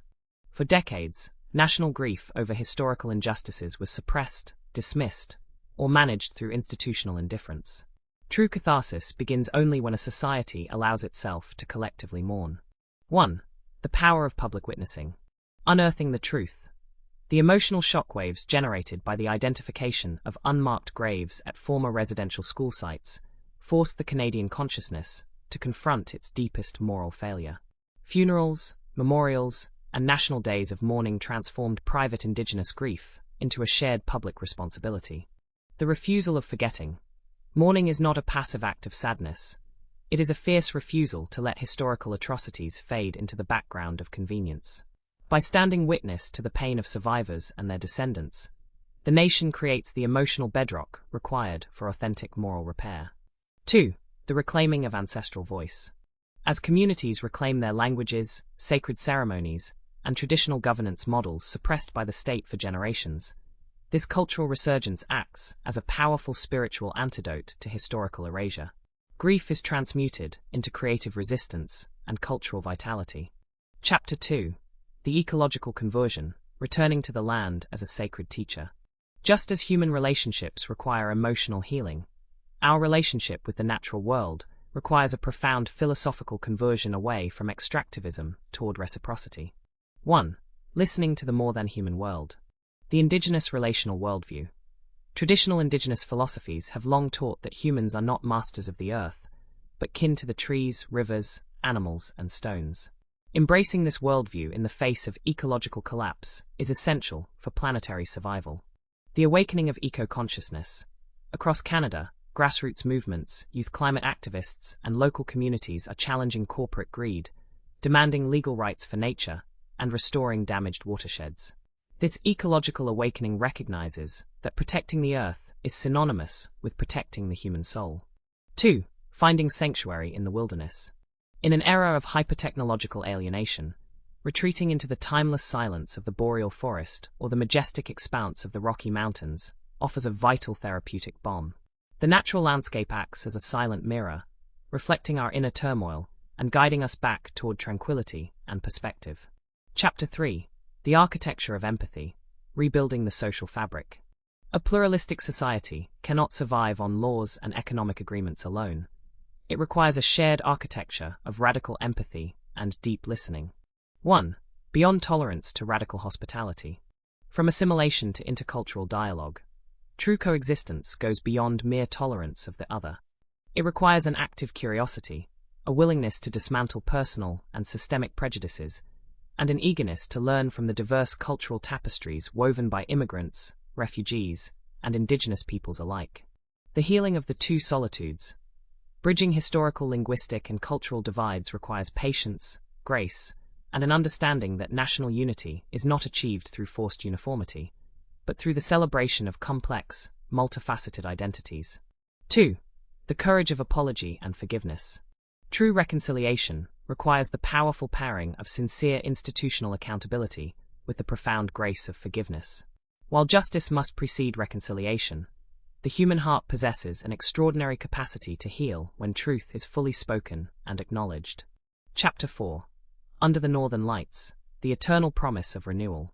As we conclude this 7th chapter, we cast our gaze upward into the night sky of the far north, where the silent, shimmering dance of the aurora borealis illuminates the darkness. 1. The cosmic metaphor of the aurora. The swirling ribbons of green and violet light cutting through the polar night offer a timeless philosophical lesson.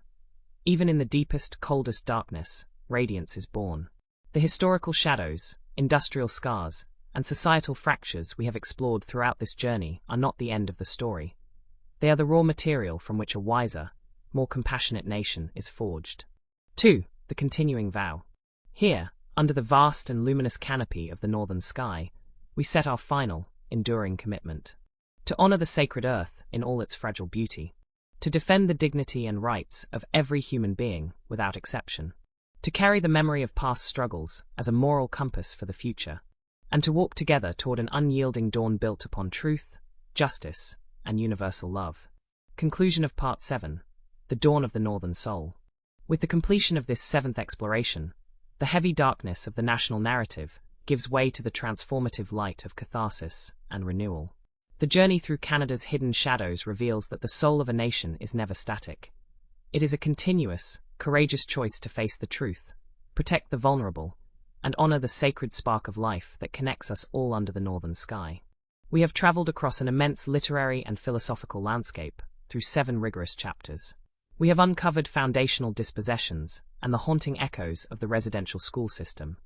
We have tracked the ruthless machinery of industrial extraction and corporate monopolies. We have examined the rigid cages of state bureaucracy and the invisible traps of the digital technosphere.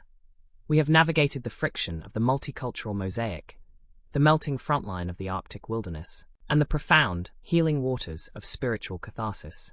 Now, in this 8th chapter, our journey transcends the physical and political boundaries of Canada entirely. The story of Canada, with all its radiant triumphs and its darkest historical shadows, ceased to be merely a national history. It transforms into an archetypal mirror for the entire human race. As we stand at this ultimate horizon, we explore how the lessons learned in the Great Northern Theatre apply to a planet standing at the precipice of its own existential transformation. Chapter 1. The Transmutation of Memory, Historical Truth as a Global Imperative. No society, nation, or civilization can hope to build a sustainable and just future while burying the skeletal remains of its past beneath convenient myths of pristine innocence. 1. The universal duty of unblinking remembrance. The global echo of Indigenous reconciliation, the painstaking process of truth-telling, historical excavation, and institutional accountability unfolding in Canada serves as a vital blueprint for nations across the globe grappling with their own colonial histories, genocides, and systemic oppressions. Suppressing historical trauma only allows it to fester into modern political extremism and social rot. From guilt to creative responsibility, collective guilt paralyzes human agency, trapping societies in defensive denial or paralyzing shame. True historical consciousness transforms guilt into active, living responsibility, turning the descendants of both the oppressed and the oppressors into collaborative architects of an equitable future. 2. The deconstruction of national exceptionalism. Every dominant power likes to cast itself as an eternal force for good, exporting peace and order while erasing the violence required to secure its borders.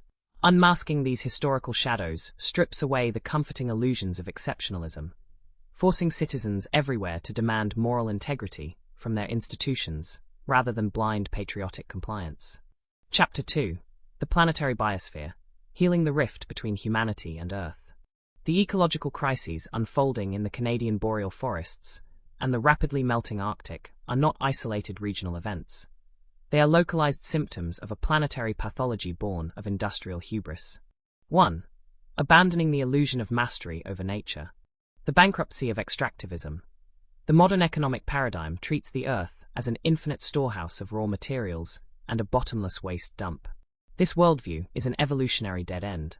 Survival in the 21st century demands an urgent philosophical shift toward the ancient indigenous understanding of ecological reciprocity, where humans are viewed not as masters of the biosphere, but as humble members of an interconnected web of life. The rights of rivers, forests, and glaciers, granting legal personhood to ecosystems, is no longer an eccentric legal philosophy. It is an absolute necessity. When rivers, forests, and atmospheric systems possess legal standing to defend their own integrity against corporate plunder, the legal architecture of global capitalism begins to align with the physical realities of survival. 2. Climate justice as human rights. The devastation of northern permafrost, the displacement of coastal communities, and the collapse of traditional lifeways demonstrate that ecological degradation is fundamentally an issue of human rights.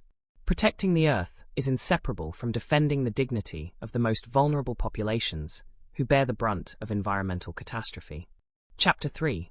The Architecture of Planetary Coexistence, Defying the Politics of Chaos.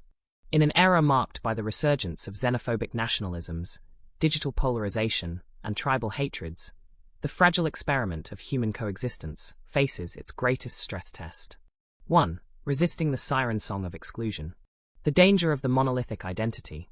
Across the globe, populist political forces exploit human fear by promoting exclusionary definitions of identity, painting diversity as an existential threat.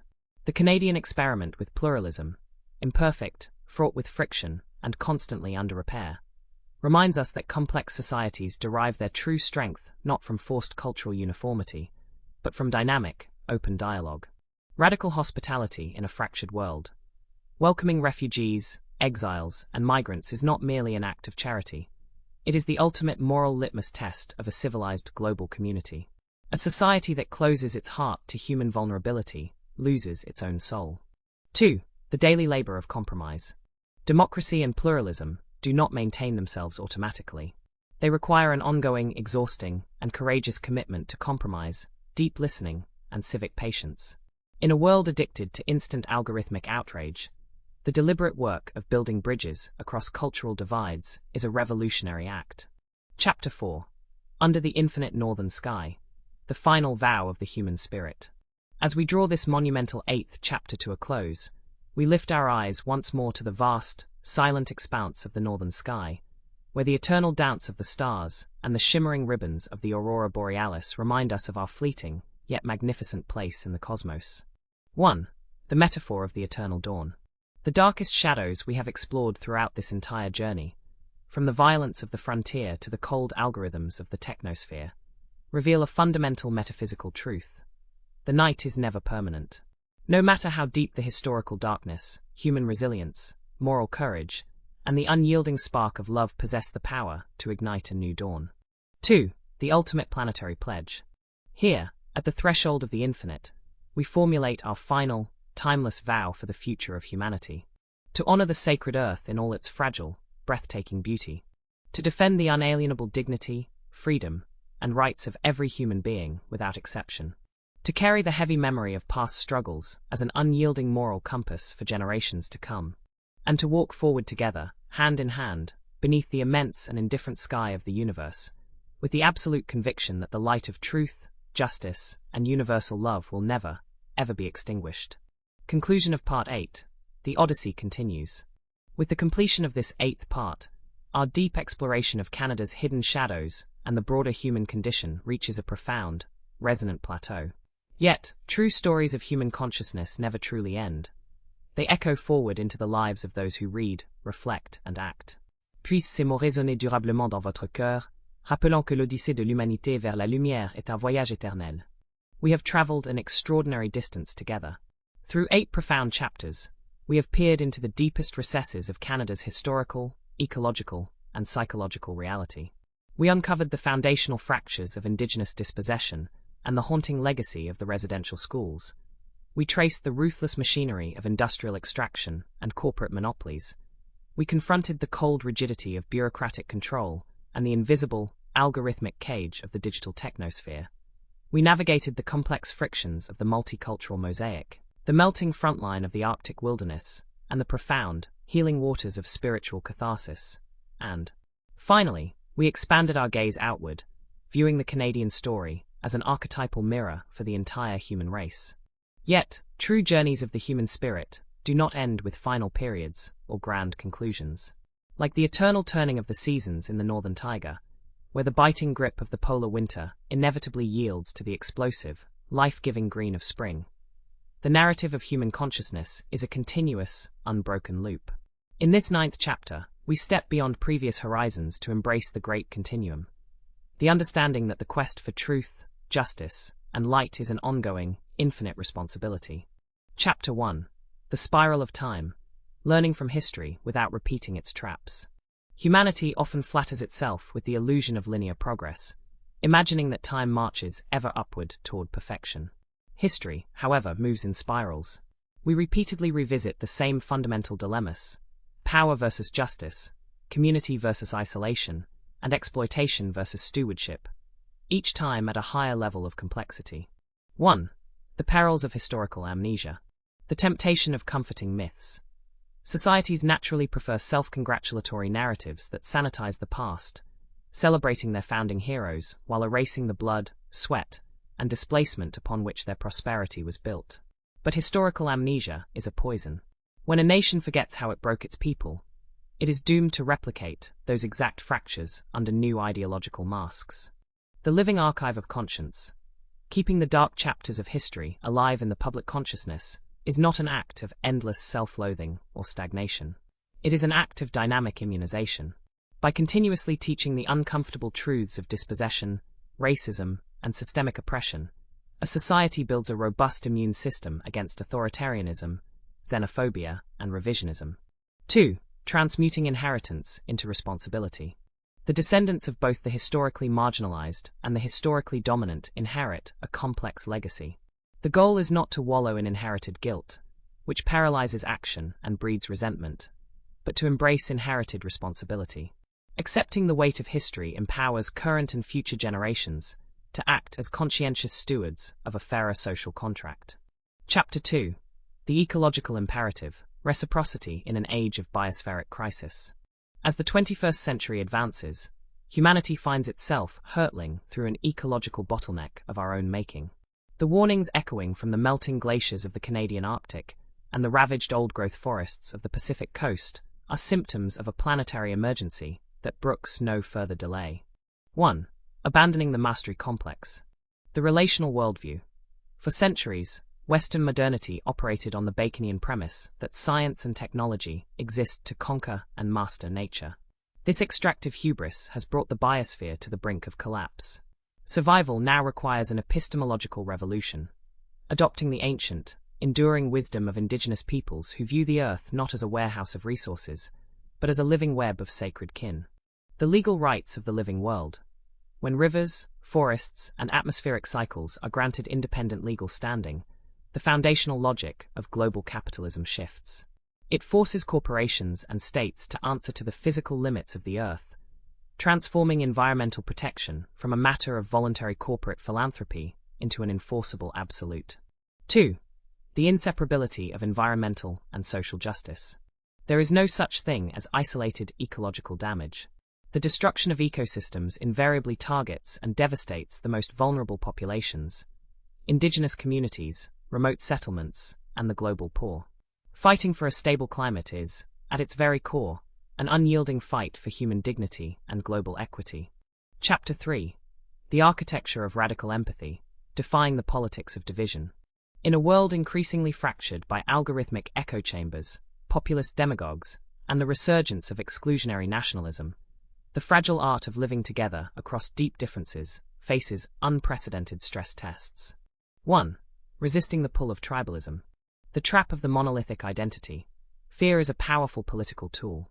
Across the globe, populist factions exploit economic anxiety by promoting narrow, rigid definitions of national identity, portraying cultural and linguistic diversity as an existential threat.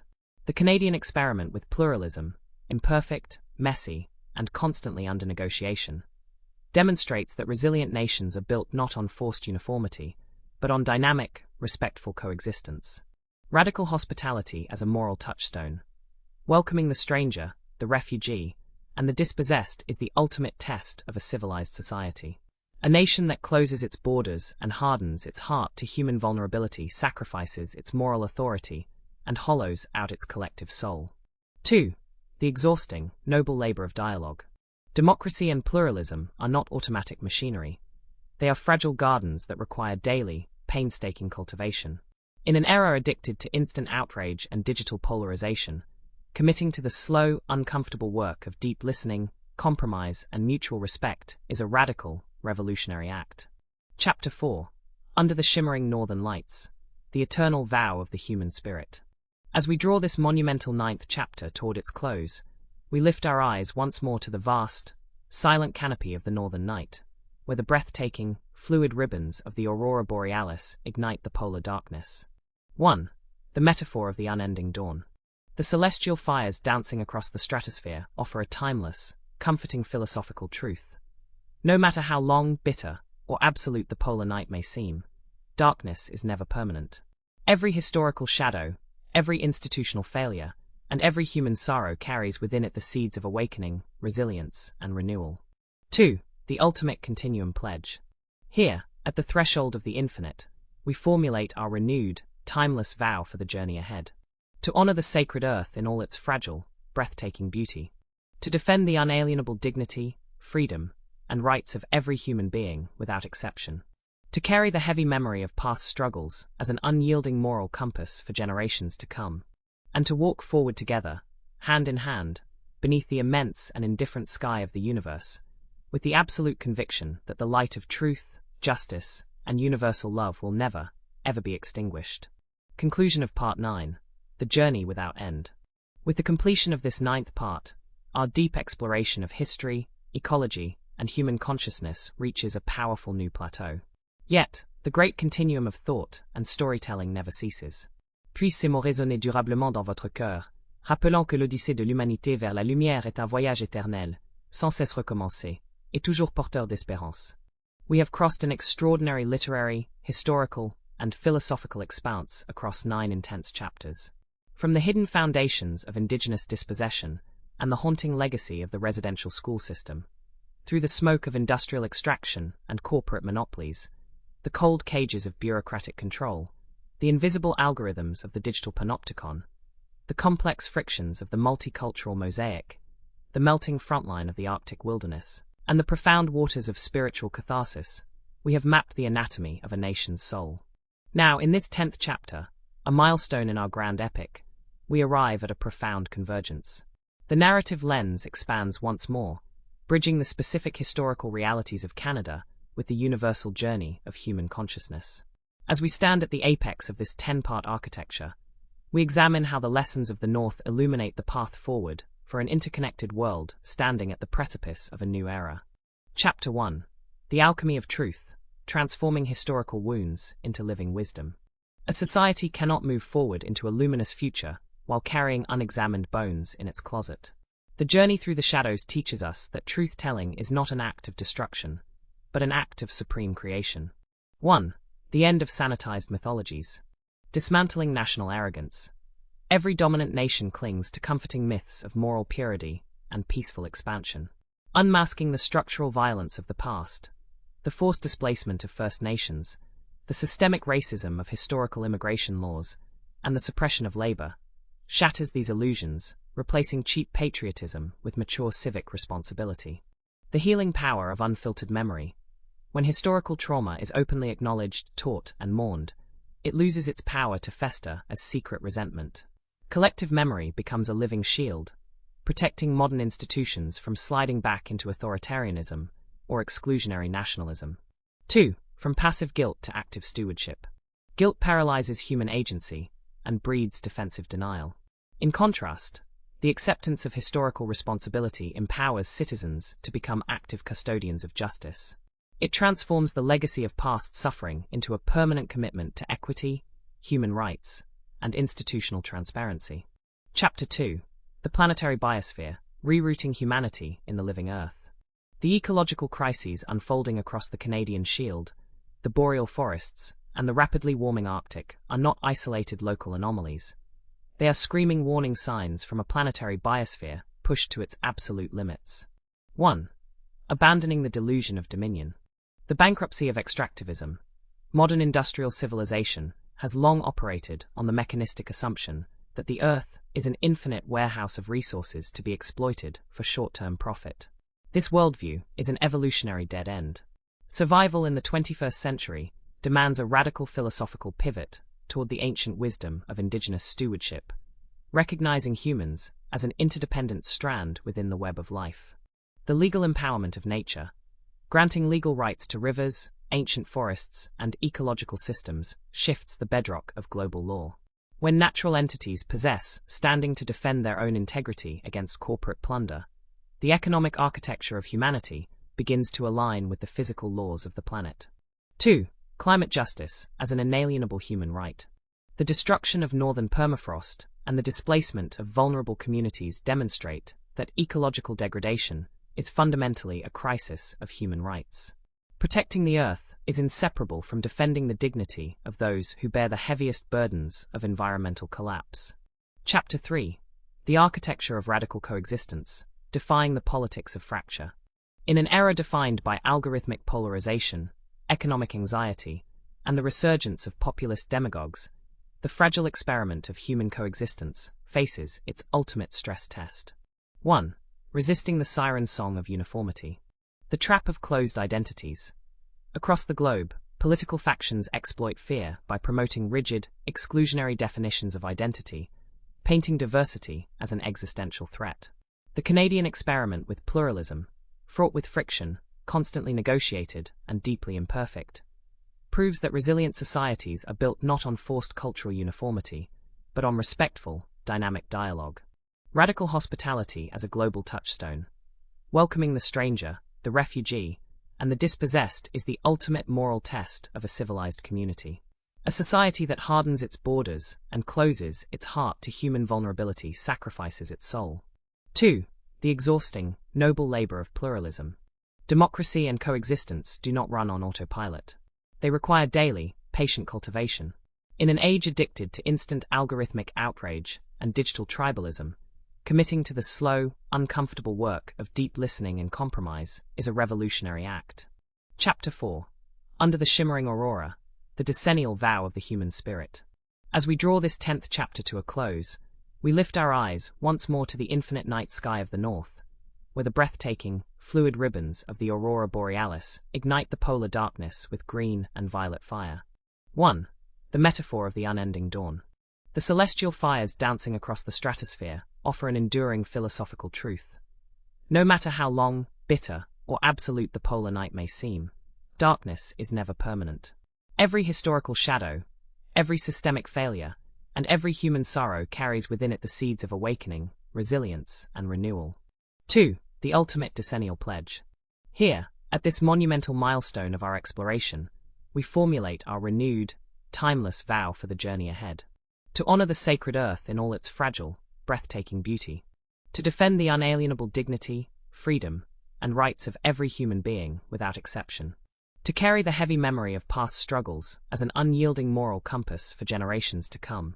And to walk forward together, hand in hand, beneath the immense and indifferent sky of the universe, with the absolute conviction that the light of truth, justice, and universal love will never, ever be extinguished. Conclusion of Part 10, The Zenith of the Northern Odyssey. With the completion of this 10th part, our monumental exploration of history, ecology, and human consciousness reaches a breathtaking summit. Yet, the great continuum of thought and storytelling never ceases. Puisse ces mots résonner durablement dans votre cœur, rappelant que l'Odyssée de l'humanité vers la lumière est un voyage éternel, sans cesse recommencé, et toujours porteur d'espérance infinie. We have crossed an extraordinary literary, historical, and philosophical expanse across 10 intense chapters. We map the foundational fractures of indigenous dispossession, the brutal machinery of industrial capitalism, the rigid cages of state bureaucracy, the invisible traps of the digital technosphere, the friction of the multicultural mosaic, the melting frontline of the Arctic wilderness, the profound waters of spiritual catharsis, and the universal expansion of the planetary conscience. Now, in this 11th chapter, our epic narrative steps beyond previous horizons, entering an uncharted metaphysical territory. Having examined the historical shadows and the paths of collective healing, we now direct our gaze toward the ultimate evolution of the human mind, the transcendental synthesis. The physical geography of Canada, its endless taiga, its frozen polar archipelagos, its roaring rivers, and its silent, star-studded nights, ceases to be merely a setting. It becomes an active partner in a cosmic dialogue, challenging humanity to reinvent its relationship with time, technology, and truth. Chapter 1. The Metaphysics of Time, Escaping the Tyranny of the Immediate. Modern civilization is trapped in an unhealthy obsession with the immediate, real-time data feeds, instant economic gratification, short political election cycles, and immediate technological disruption. This hyperacceleration fragments human consciousness and blinds societies to long-term consequences. 1.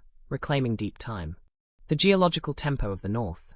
To stand before a Canadian glacier or walk through an ancient boreal forest is to be humbled by deep time, the slow, monumental tempo of geological and evolutionary epochs. This temporal scale exposes the absurdity of human hubris, which measures progress in quarterly earnings rather than centuries of ecological balance. The ancestral horizon of 7 generations, drawing inspiration from traditional indigenous philosophies, which dictate that every major decision must be weighed against its impact on the 7th generation to come, humanity must re-engineer its political and economic institutions.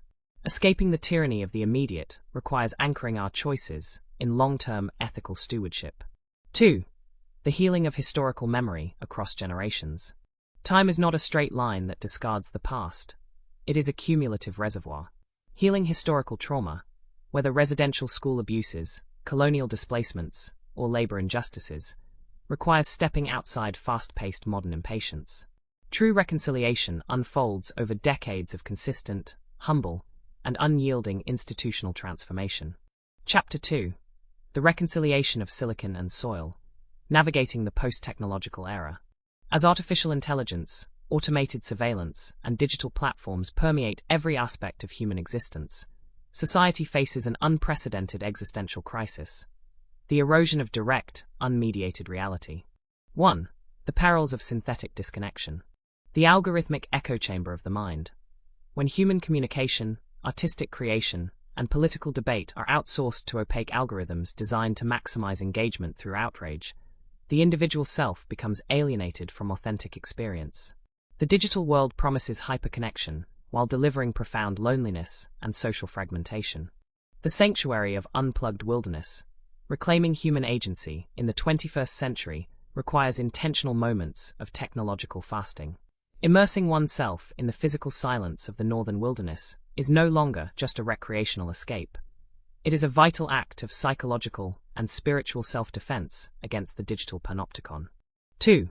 Humanizing technology through ethical boundaries. Technology must serve human flourishing rather than dictating human behavior. Just as ecological laws must constrain industrial extractivism, strict ethical frameworks must govern algorithmic data harvesting, artificial intelligence deployment, and automated governance. Code must never override compassion, and efficiency must never supersede human dignity. Chapter 3. The Architecture of Global Solidarity, a Borderless Ethic for a Burning World. National borders, administrative jurisdictions, and sovereign protections are human inventions designed to manage order. Yet, the greatest crises of our era, climate breakdown, mass displacement, economic inequality, and global pandemics, recognize no national boundaries. 1. The bankruptcy of exclusionary nationalism. The illusion of fortified isolation. In times of global stress, populist political forces retreat into tribalism, building physical and economic walls to keep out the suffering of the wider world. This parochial mindset is dangerously obsolete. A nation cannot insulate itself from planetary collapse behind nationalistic rhetoric. Planetary citizenship and mutual aid. True security in the 21st century is collective, or it is nothing at all. Nations that enjoy abundance bear an unshakable moral obligation to support vulnerable populations, welcome climate refugees, and share sustainable technologies with the global south. 2. The daily labor of radical empathy. Building a borderless ethic of solidarity does not happen through abstract treaties. It begins in the daily choices of ordinary citizens. It requires dismantling internalized prejudices, practicing deep listening across cultural divides, and recognizing that the face of the stranger reflects our own shared humanity. Chapter 4. Under the Infinite Northern Sky, the Transcendental Vow of the Mind. As we draw this 11th chapter toward its resonant close, we lift our eyes once more to the infinite canopy of the northern night, where the shimmering ribbons of the aurora borealis weave patterns of green and violet light across the stars. 1. The metaphor of the cosmic tapestry. The celestial dance overhead offers a profound philosophical realization. The universe is not a chaotic accident, nor is it a cold machine meant for our exploitation. It is a vast, interconnected tapestry of consciousness and matter. Every thought, every act of kindness, every stand for justice, and every tear shed for the suffering of the earth sends ripples through the cosmic whole. 2. The ultimate transcendental pledge. Here, at the threshold of this 11th milestone, we formulate our renewed, timeless vow for the evolution of the human spirit. To honor the sacred earth in all its fragile, breathtaking beauty. To defend the unalienable dignity, freedom, and rights of every human being without exception. To transcend the limitations of fear, tribalism, and short-term greed through radical empathy. And to walk forward together, hand in hand, beneath the immense and indifferent sky of the universe, with the absolute conviction that the light of truth, justice, and universal love will never, ever be extinguished. Conclusion of Part 11. The Endless Dawn of the Northern Mind. With the completion of this 11th part, our monumental exploration ascends to a new plane of consciousness. The shadows and the lights have merged into a seamless understanding that human existence is an ongoing, beautiful journey of self-discovery. Puisse ces mots résonner durablement dans votre cœur, rappelant que l'odyssée de la conscience humaine vers la lumière est infinie, éternelle, et plus vivante que jamais. We have traversed an extraordinary literary, historical, and philosophical expanse across 11 intense chapters. From the hidden foundations of indigenous dispossession and the haunting legacy of the residential schools, through the smoke of industrial extraction and corporate monopolies, the cold cages of bureaucratic control, the invisible algorithms of the digital panopticon, the complex frictions of the multicultural mosaic, the melting frontline of the Arctic wilderness, the profound waters of spiritual catharsis, the planetary expansion of conscience, and the transcendental synthesis of the mind, we have mapped the anatomy of a nation's soul. Now, in this 12th chapter, our epic narrative steps further into the radiant domain of the infinite. Having confronted the historical shadows and explored the architecture of collective healing, we now direct our gaze toward the ultimate evolution of human community, the birth of the cosmic citizen. The physical geography of Canada, its endless taiga, its frozen polar archipelagos, its roaring rivers, and its silent, star-studded nights, transforms completely. It ceases to be merely a terrestrial map and becomes an archetype of the universal human journey, challenging all of us to reinvent our relationship with eternity, unity, and truth. Chapter 1. The Metaphysics of Eternity, Escaping the Trap of Fragmented Time. Human civilization remains dangerously trapped in an unhealthy obsession with the immediate. Real-time data feeds, instant economic gratification, short political election cycles, and immediate technological disruption. This hyperacceleration fragments human consciousness and blinds societies to long-term consequences. 1. Reclaiming deep geological time. The silent witness of the Canadian Shield. To stand before the ancient rocks of the Canadian Shield, some of the oldest exposed crust on planet Earth, is to be humbled by deep time. This monumental temporal scale exposes the absolute absurdity of human hubris, which measures progress in quarterly earnings rather than centuries of ecological balance. The intergenerational mandate, drawing inspiration from traditional indigenous philosophies, which dictate that every major decision must be weighed against its impact on the seventh generation to come, humanity must re-engineer its political and economic institutions. Escaping the tyranny of the immediate requires anchoring our choices in long-term ethical stewardship. 2. The healing of historical memory across decades. Time is not a straight line that discards the past. It is a cumulative reservoir. Healing historical trauma, whether residential school abuses, colonial displacements, or labor injustices, requires stepping outside fast-paced modern impatience. True reconciliation unfolds over decades of consistent, humble, and unyielding institutional transformation. Chapter 2.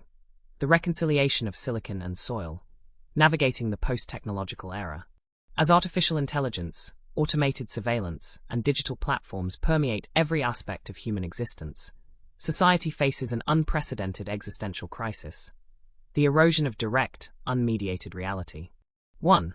The perils of synthetic disconnection. The algorithmic echo chamber of the mind. When human communication, artistic creation, and political debate are outsourced to opaque algorithms designed to maximize engagement through outrage, the individual self becomes alienated from authentic experience. The digital world promises hyperconnection while delivering profound loneliness and social fragmentation. The sanctuary of unplugged wilderness. Reclaiming human agency in the 21st century requires intentional moments of technological fasting. Immersing oneself in physical silence of the northern wilderness is no longer just a recreational escape. It is a vital act of psychological and spiritual self-defense against the digital panopticon. 2. Humanizing technology through ethical boundaries.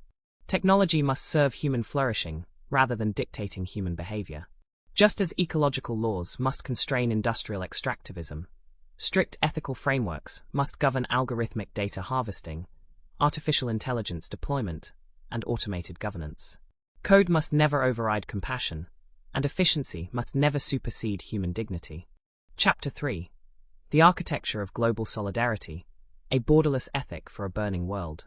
National borders, administrative jurisdictions, and sovereign protections are human inventions designed to manage order. Yet, the greatest crises of our era, climate breakdown, mass displacement, economic inequality, and global pandemics, recognize no national boundaries. 1. The bankruptcy of exclusionary nationalism. The illusion of fortified isolation. In times of global stress, populist political forces retreat into tribalism, building physical and economic walls to keep out the suffering of the wider world. This parochial mindset is dangerously obsolete. A nation cannot insulate itself from planetary collapse behind nationalistic rhetoric. Planetary citizenship and mutual aid. True security in the 21st century is collective, or it is nothing at all. Nations that enjoy abundance bear an unshakable moral obligation to support vulnerable populations, welcome climate refugees, and share sustainable technologies with the global south. 2. The daily labor of radical empathy. Building a borderless ethic of solidarity does not happen through abstract treaties. It begins in the daily choices of ordinary citizens. It requires dismantling internalized prejudices, practicing deep listening across cultural divides, and recognizing that the face of the stranger reflects our own shared humanity. Chapter 4. Under the Infinite Northern Sky, the duodecimal vow of the cosmic citizen. As we draw this 12th chapter toward its resonant close, we lift our eyes once more to the infinite canopy of the northern night, where the shimmering ribbons of the aurora borealis weave patterns of green and violet light across the stars. 1. The metaphor of the cosmic tapestry. The celestial dance overhead offers a profound philosophical realization. The universe is not a chaotic accident, nor is it a cold machine meant for our exploitation.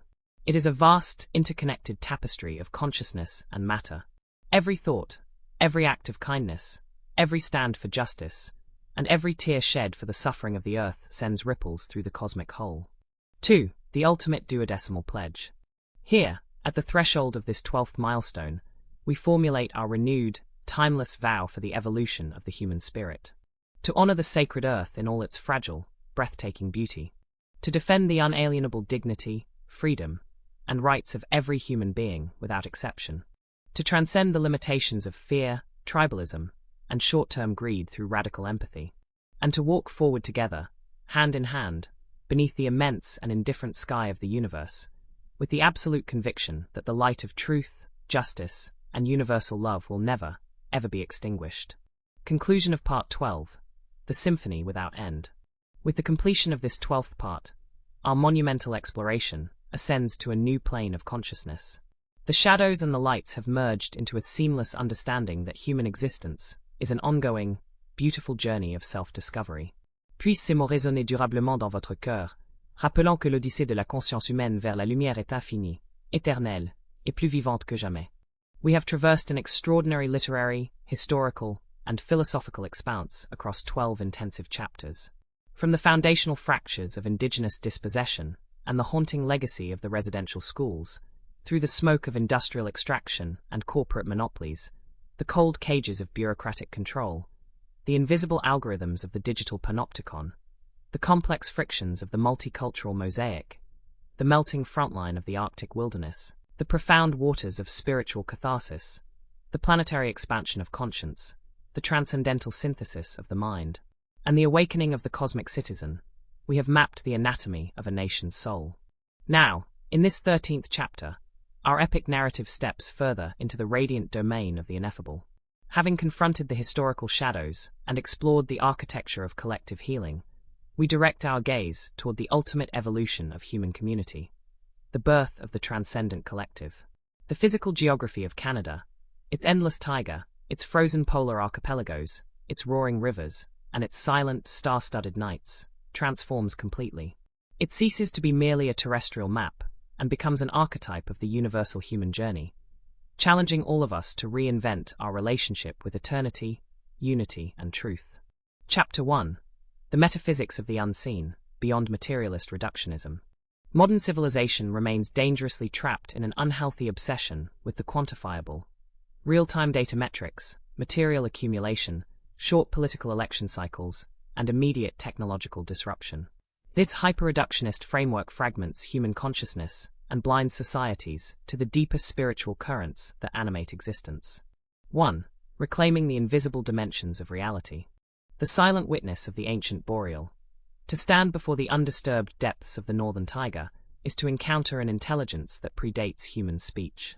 This monumental natural scale exposes the absolute absurdity of human hubris, which measures progress in quarterly earnings rather than centuries of ecological and spiritual balance.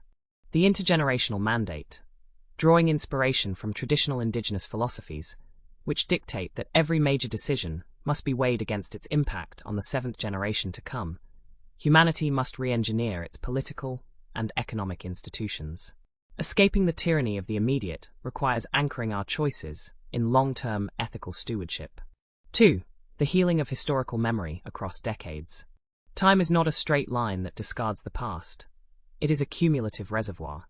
Healing historical trauma, whether residential school abuses, colonial displacements, or labor injustices, requires stepping outside fast-paced modern impatience. True reconciliation unfolds over decades of consistent, humble, and unyielding institutional transformation. Chapter 2. The Reconciliation of Silicon and Soil, Navigating the Post-Technological Era. As artificial intelligence, automated surveillance, and digital platforms permeate every aspect of human existence, society faces an unprecedented existential crisis: the erosion of direct, unmediated reality. 1. The perils of synthetic disconnection. The algorithmic echo chamber of the mind. When human communication, artistic creation, and political debate are outsourced to opaque algorithms designed to maximize engagement through outrage, the individual self becomes alienated from authentic experience. The digital world promises hyperconnection while delivering profound loneliness and social fragmentation. The sanctuary of unplugged wilderness. Reclaiming human agency in the 21st century requires intentional moments of technological fasting. Immersing oneself in the physical silence of the northern wilderness is no longer just a recreational escape. It is a vital act of psychological and spiritual self-defense against the digital panopticon. 2. Humanizing technology through ethical boundaries. Technology must serve human flourishing rather than dictating human behavior.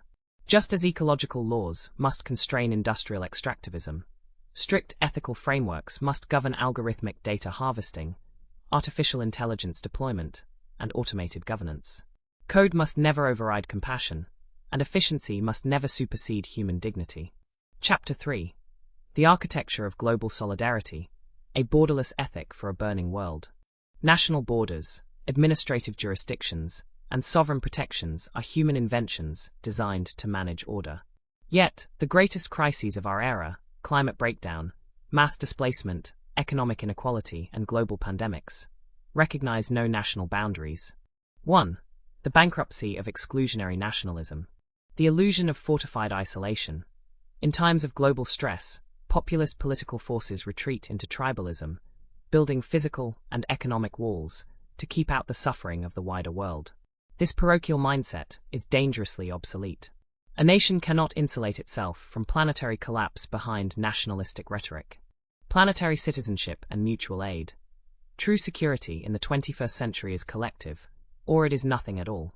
Nations that enjoy abundance bear an unshakable moral obligation to support vulnerable populations, welcome climate refugees, and share sustainable technologies with the global south. 2. The daily labor of radical empathy. Building a borderless ethic of solidarity does not happen through abstract treaties. It begins in the daily choices of ordinary citizens. It requires dismantling internalized prejudices, practicing deep listening across cultural divides, and recognizing that the face of the stranger reflects our own shared humanity. Chapter 4. Under the Infinite Northern Sky, the Triskaidecimal Vow of the Cosmic Citizen.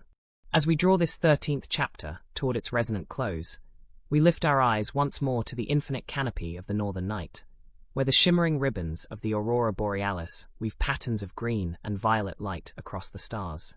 1. The metaphor of the cosmic tapestry. The celestial dance overhead offers a profound philosophical realization. The universe is not a chaotic accident, nor is it a cold machine meant for our exploitation. It is a vast, interconnected tapestry of consciousness and matter. Every thought, every act of kindness, every stand for justice, and every tear shed for the suffering of the earth sends ripples through the cosmic whole. 2. The ultimate Triskaidecimal pledge. Here, at the threshold of this 13th milestone, we formulate our renewed, timeless vow for the evolution of the human spirit. To honor the sacred earth in all its fragile, breathtaking beauty. To defend the unalienable dignity, freedom, and rights of every human being without exception. To transcend the limitations of fear, tribalism, and short-term greed through radical empathy. And to walk forward together, hand in hand, beneath the immense and indifferent sky of the universe, with the absolute conviction that the light of truth, justice, and universal love will never, ever be extinguished. Conclusion of Part 13. The Unfolding Symphony. With the completion of this 13th part, our monumental exploration ascends to a new plane of consciousness. The shadows and the lights have merged into a seamless understanding that human existence is an ongoing, beautiful journey of self-discovery. Puisse ces mots résonner durablement dans votre cœur, rappelant que l'odyssée de la conscience humaine vers la lumière est infinie, éternelle, et plus vivante que jamais. We have traversed an extraordinary literary, historical, and philosophical expanse across 13 intensive chapters. From the foundational fractures of indigenous dispossession and the haunting legacy of the residential schools, through the smoke of industrial extraction and corporate monopolies, the cold cages of bureaucratic control, the invisible algorithms of the digital technosphere, the complex frictions of the multicultural mosaic, the melting frontline of the Arctic wilderness, the profound waters of spiritual catharsis, the planetary expansion of conscience, the transcendental synthesis of the mind, the awakening of the cosmic citizen, and the architecture of the ineffable, we have mapped the anatomy of a nation's soul. Now, in this 14th chapter, our epic narrative steps further into the radiant domain of the celestial meridian. Having confronted the historical shadows and explored the architecture of collective healing, we direct our gaze toward the ultimate evolution of human community, the birth of the transcendent collective under the eternal canopy of the cosmos. The physical geography of Canada, its endless taiga, its frozen polar archipelagos, its roaring rivers, and its silent, star-studded nights, transforms completely. It ceases to be merely a terrestrial map and becomes an archetype of Ulbashariya, humanity's universal journey, challenging all of us to reinvent our relationship with eternity, unity, and truth. Chapter 1. The Metaphysics of the Celestial Meridian, Beyond Linear Temporality. Modern civilization remains dangerously trapped in an unhealthy obsession with the quantifiable. Real-time data metrics, material accumulation, short political election cycles, and immediate technological disruption. This hyper-reductionist framework fragments human consciousness and blinds societies to the deeper spiritual currents that animate existence. 1. Reclaiming the invisible dimensions of reality. The silent witness of the ancient boreal. To stand before the undisturbed depths of the northern taiga is to encounter an intelligence that predates human speech. This monumental natural scale exposes the absolute absurdity of human hubris, which measures progress in quarterly earnings rather than centuries of ecological and spiritual balance. The intergenerational mandate, drawing inspiration from traditional indigenous philosophies, which dictate that every major decision must be weighed against its impact on the seventh generation to come, humanity must re-engineer its political and economic institutions. Escaping the tyranny of the immediate requires anchoring our choices in long-term ethical stewardship. 2. The healing of historical memory across decades. Time is not a straight line that discards the past. It is a cumulative reservoir. Healing historical trauma, whether residential school abuses, colonial displacements, or labor injustices, requires stepping outside fast-paced modern impatience. True reconciliation unfolds over decades of consistent, humble, and unyielding institutional transformation. Chapter 2. The Reconciliation of Silicon and Soil, Navigating the Post-Technological Era. As artificial intelligence, automated surveillance, and digital platforms permeate every aspect of human existence, society faces an unprecedented existential crisis: the erosion of direct, unmediated reality. 1. The perils of synthetic disconnection. The algorithmic echo chamber of the mind. When human communication, artistic creation, and political debate are outsourced to opaque algorithms designed to maximize engagement through outrage, the individual self becomes alienated from authentic experience. The digital world promises hyperconnection while delivering profound loneliness and social fragmentation. The sanctuary of unplugged wilderness. Reclaiming human agency in the 21st century requires intentional moments of technological fasting. Immersing oneself in the physical silence of the northern wilderness is no longer just a recreational escape. It is a vital act of psychological and spiritual self-defense against the digital panopticon. 2. Humanizing technology through ethical boundaries. Technology must serve human flourishing rather than dictating human behavior. Just as ecological laws must constrain industrial extractivism, strict ethical frameworks must govern algorithmic data harvesting, artificial intelligence deployment, and automated governance. Code must never override compassion, and efficiency must never supersede human dignity. Chapter 3. The Architecture of Global Solidarity, a Borderless Ethic for a Burning World. National borders, administrative jurisdictions, and sovereign protections are human inventions designed to manage order. Yet, the greatest crises of our era, climate breakdown, mass displacement, economic inequality, and global pandemics, recognize no national boundaries. 1. The bankruptcy of exclusionary nationalism. The illusion of fortified isolation. In times of global stress, populist political forces retreat into tribalism, building physical and economic walls to keep out the suffering of the wider world. This parochial mindset is dangerously obsolete. A nation cannot insulate itself from planetary collapse behind nationalistic rhetoric. Planetary citizenship and mutual aid. True security in the 21st century is collective, or it is nothing at all. Nations that enjoy abundance bear an unshakable moral obligation to support vulnerable populations, welcome climate refugees, and share sustainable technologies with the global south. 2. The daily labor of radical empathy. Building a borderless ethic of solidarity does not happen through abstract treaties. It begins in the daily choices of ordinary citizens. It requires dismantling internalized prejudices, practicing deep listening across cultural divides, and recognizing that the face of the stranger reflects our own shared humanity. Chapter 4. Under the Infinite Northern Sky, the 14th Vow of the Cosmic Citizen. As we draw this 14th chapter toward its resonant close, we lift our eyes once more to the infinite canopy of the northern night, where the shimmering ribbons of the aurora borealis weave patterns of green and violet light across the stars. 1. The metaphor of the cosmic tapestry. The celestial dance overhead offers a profound philosophical realization. The universe is not a chaotic accident, nor is it a cold machine meant for our exploitation. It is a vast, interconnected tapestry of consciousness and matter. Every thought, every act of kindness, every stand for justice, and every tear shed for the suffering of the earth sends ripples through the cosmic whole. 2. The ultimate 14th pledge. Here, at the threshold of this 14th milestone, we formulate our renewed, timeless vow for the evolution of the human spirit. To honor the sacred earth in all its fragile, breathtaking beauty. To defend the unalienable dignity, freedom, and rights of every human being without exception. To transcend the limitations of fear, tribalism, and short-term greed through radical empathy. And to walk forward together, hand in hand, beneath the immense and indifferent sky of the universe, with the absolute conviction that the light of truth, justice, and universal love will never, ever be extinguished. Conclusion of Part 14. The Celestial Harmony Unbound.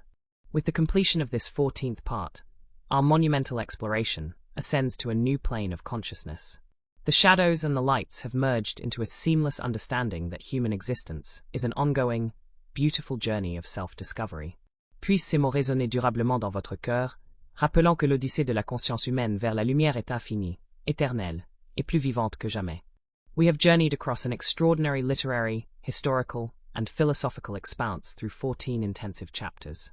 From the foundational fractures of indigenous dispossession and the haunting legacy of the residential schools, through the smoke of industrial extraction and corporate monopolies, the cold cages of bureaucratic control, the invisible algorithms of the digital technosphere, the complex frictions of the multicultural mosaic, the melting frontline of the Arctic wilderness, the profound waters of spiritual catharsis, the planetary expansion of conscience, the transcendental synthesis of the mind, the awakening of the cosmic citizen, the architecture of the ineffable, and the celestial meridian, we have mapped the anatomy of a nation's soul and the universal human condition.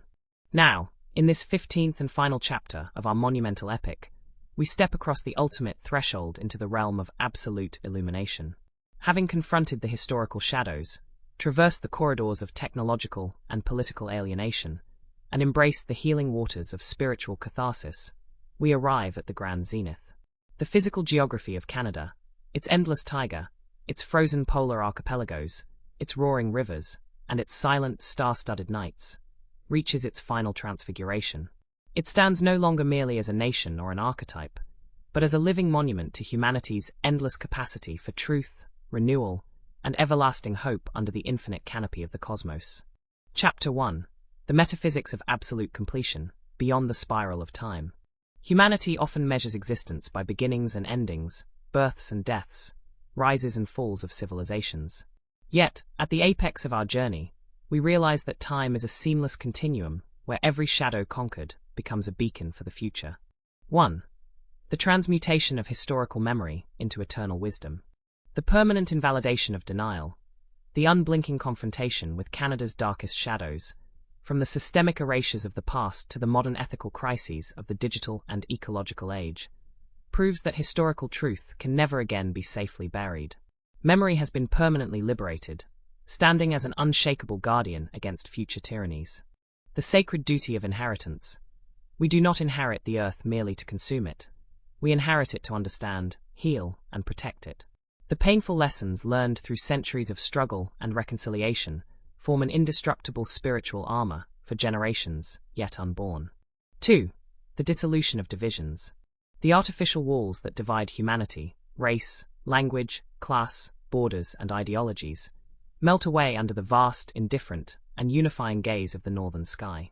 True unity is not forged through the suppression of diversity, but through the courageous, radical embrace of our shared vulnerability and mutual interdependence. Chapter 2. The reconciliation of humanity and the biosphere, the planetary covenant.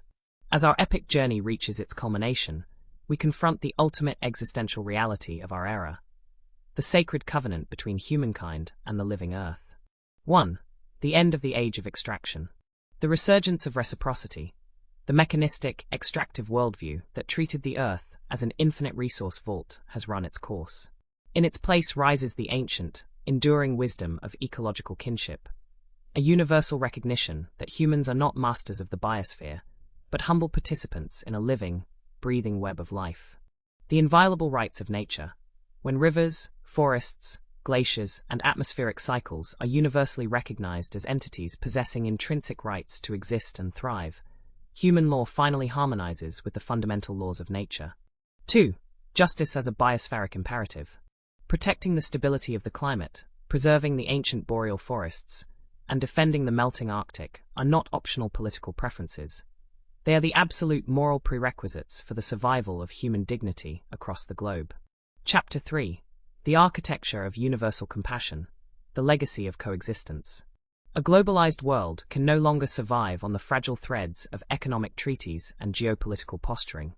It requires an unshakable architecture built upon universal compassion, radical hospitality, and deep, unyielding empathy. 1. Defying the politics of fear. Rejecting tribal isolation. In times of uncertainty, the temptation to retreat into exclusionary nationalism and cultural hostility is ever present. The sprawling, complex experiment of the Canadian mosaic, with all its friction, dialogue, and persistent evolution, demonstrates that true strength lies in the courageous embrace of our pluralistic humanity. The sanctuary of the open heart, welcoming the displaced, protecting the vulnerable, and listening to the silenced are the true hallmarks of an enlightened civilization. A society that keeps its doors and its empathy open to the world preserves its eternal soul. 2. The infinite labor of peace. Peace and justice are never permanent states handed down by authorities. They are delicate, living gardens that require daily, passionate cultivation by every citizen of the earth. Chapter 4. Under the infinite northern sky, the 15th and final vow of the cosmic soul. As we draw this final chapter toward its majestic and resonant close, we lift our eyes one last time to the infinite canopy of the northern night, where the breathtaking, fluid ribbons of the aurora borealis ignite the polar darkness with a brilliant, eternal radiance. 1. The metaphor of the eternal dawn.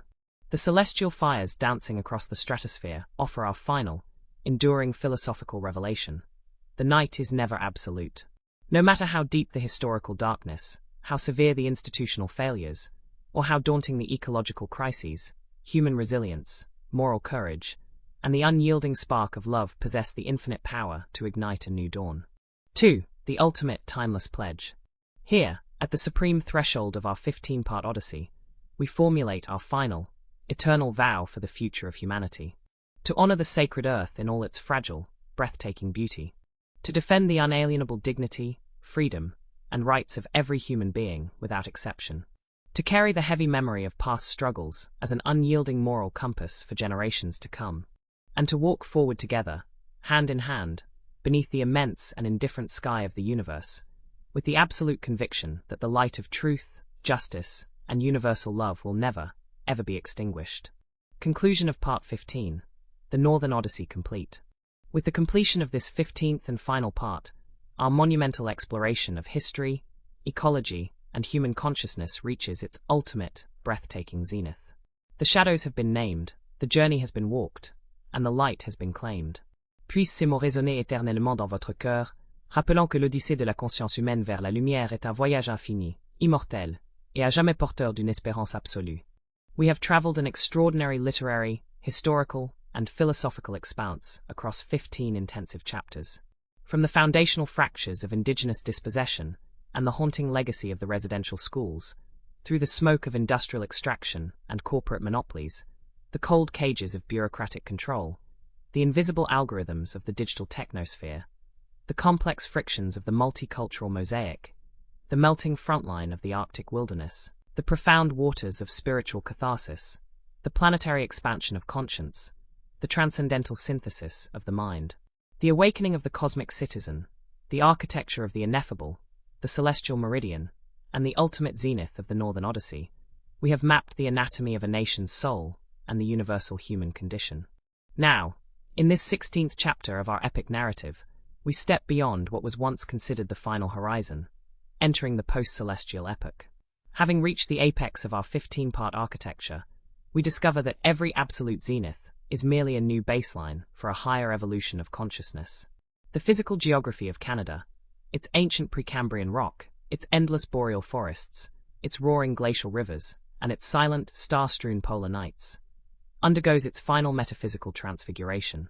It stands no longer as a mere territory, a nation, or a poetic archetype, but as an eternal monument to humanity's unending rebirth under the infinite, indifferent, yet deeply responsive canopy of the cosmos.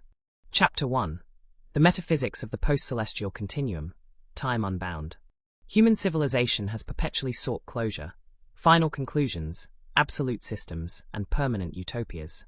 Yet, the post-celestial awakening teaches us that existence is not a linear progression culminating in a static paradise, but an infinite, self-renewing continuum. 1. The dissolution of temporal illusion. The eternal present of the northern wilderness. To stand in the deep silence of the northern taiga is to step outside the frantic rush of human clocks. In this timeless space, past injustices, present responsibilities, and future possibilities merge into a single, cohesive reality. Time is no longer an adversary to be conquered, but a medium through which consciousness evolves. The permanent integration of shadow and light. The shadows we unmasked throughout this journey, colonial violence, industrial greed, algorithmic alienation, and bureaucratic coldness, are not anomalies to be erased from memory. They are the essential friction points that forged our moral maturity. Without the dark, the light has no definition. Without the struggle, grace has no meaning. 2. The transmutation of legacy into living action. Inheriting history does not mean carrying an anchor of guilt that drags society downward. It means holding a compass of radical responsibility. The post-celestial citizen recognizes that every choice made today reverberates across the generational tapestry, shaping the ethical architecture of the world yet to be born. Chapter 2. The Planetary Symbiosis, the complete reconciliation of humanity and nature.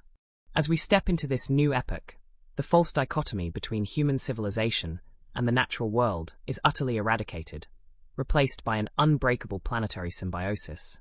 1. The death of the mechanical paradigm. The final abandonment of dominion. The mechanistic worldview that reduced the Earth to an industrial quarry and a planetary waste dump is recognized for what it always was, an evolutionary dead end. Humanity awakens to the profound truth that our survival is entirely contingent upon the health, vitality, and sovereignty of the more-than-human world. The universal maturation of Earth jurisprudence. Rivers, ancient forests, mountain ranges, and atmospheric systems are no longer defended solely through the lens of human utility. Their inherent, inalienable right to exist, thrive, and regenerate is enshrined in the global consciousness, transforming human law into an instrument of planetary preservation. 2. The healing of the biome as self-healing. Restoring the melting Arctic ice, reviving depleted marine ecosystems, and healing the scarred boreal landscapes are understood not as acts of charity toward nature, but as acts of profound self-preservation and spiritual healing. To heal the Earth is to heal the human soul. Chapter 3. The Architecture of Radical Planetary Solidarity, Beyond All Borders. In the post-celestial epoch, the artificial divisions that have plagued humanity for millennia, national borders, cultural chauvinism, ideological dogmas, and economic stratifications, dissolve in the face of our shared planetary destiny. 1. The obsolescence of tribal enclosures. The bankruptcy of exclusionary nationalism. In a world bound by shared atmospheric currents, interconnected economic systems, and common ecological vulnerabilities, the politics of walls and isolationism is exposed as a fatal illusion. No nation can insulate itself from global collapse, nor can any culture claim a monopoly on human dignity. Planetary citizenship as the supreme identity. The primary allegiance of the human being shifts from narrow national affiliations to the global community of life. To be a citizen of the Earth means to recognize every human face as a reflection of one's own consciousness, and to treat every act of injustice anywhere as an affront to justice everywhere. 2. The perpetual labor of empathy. Solidarity is not maintained by passive agreement.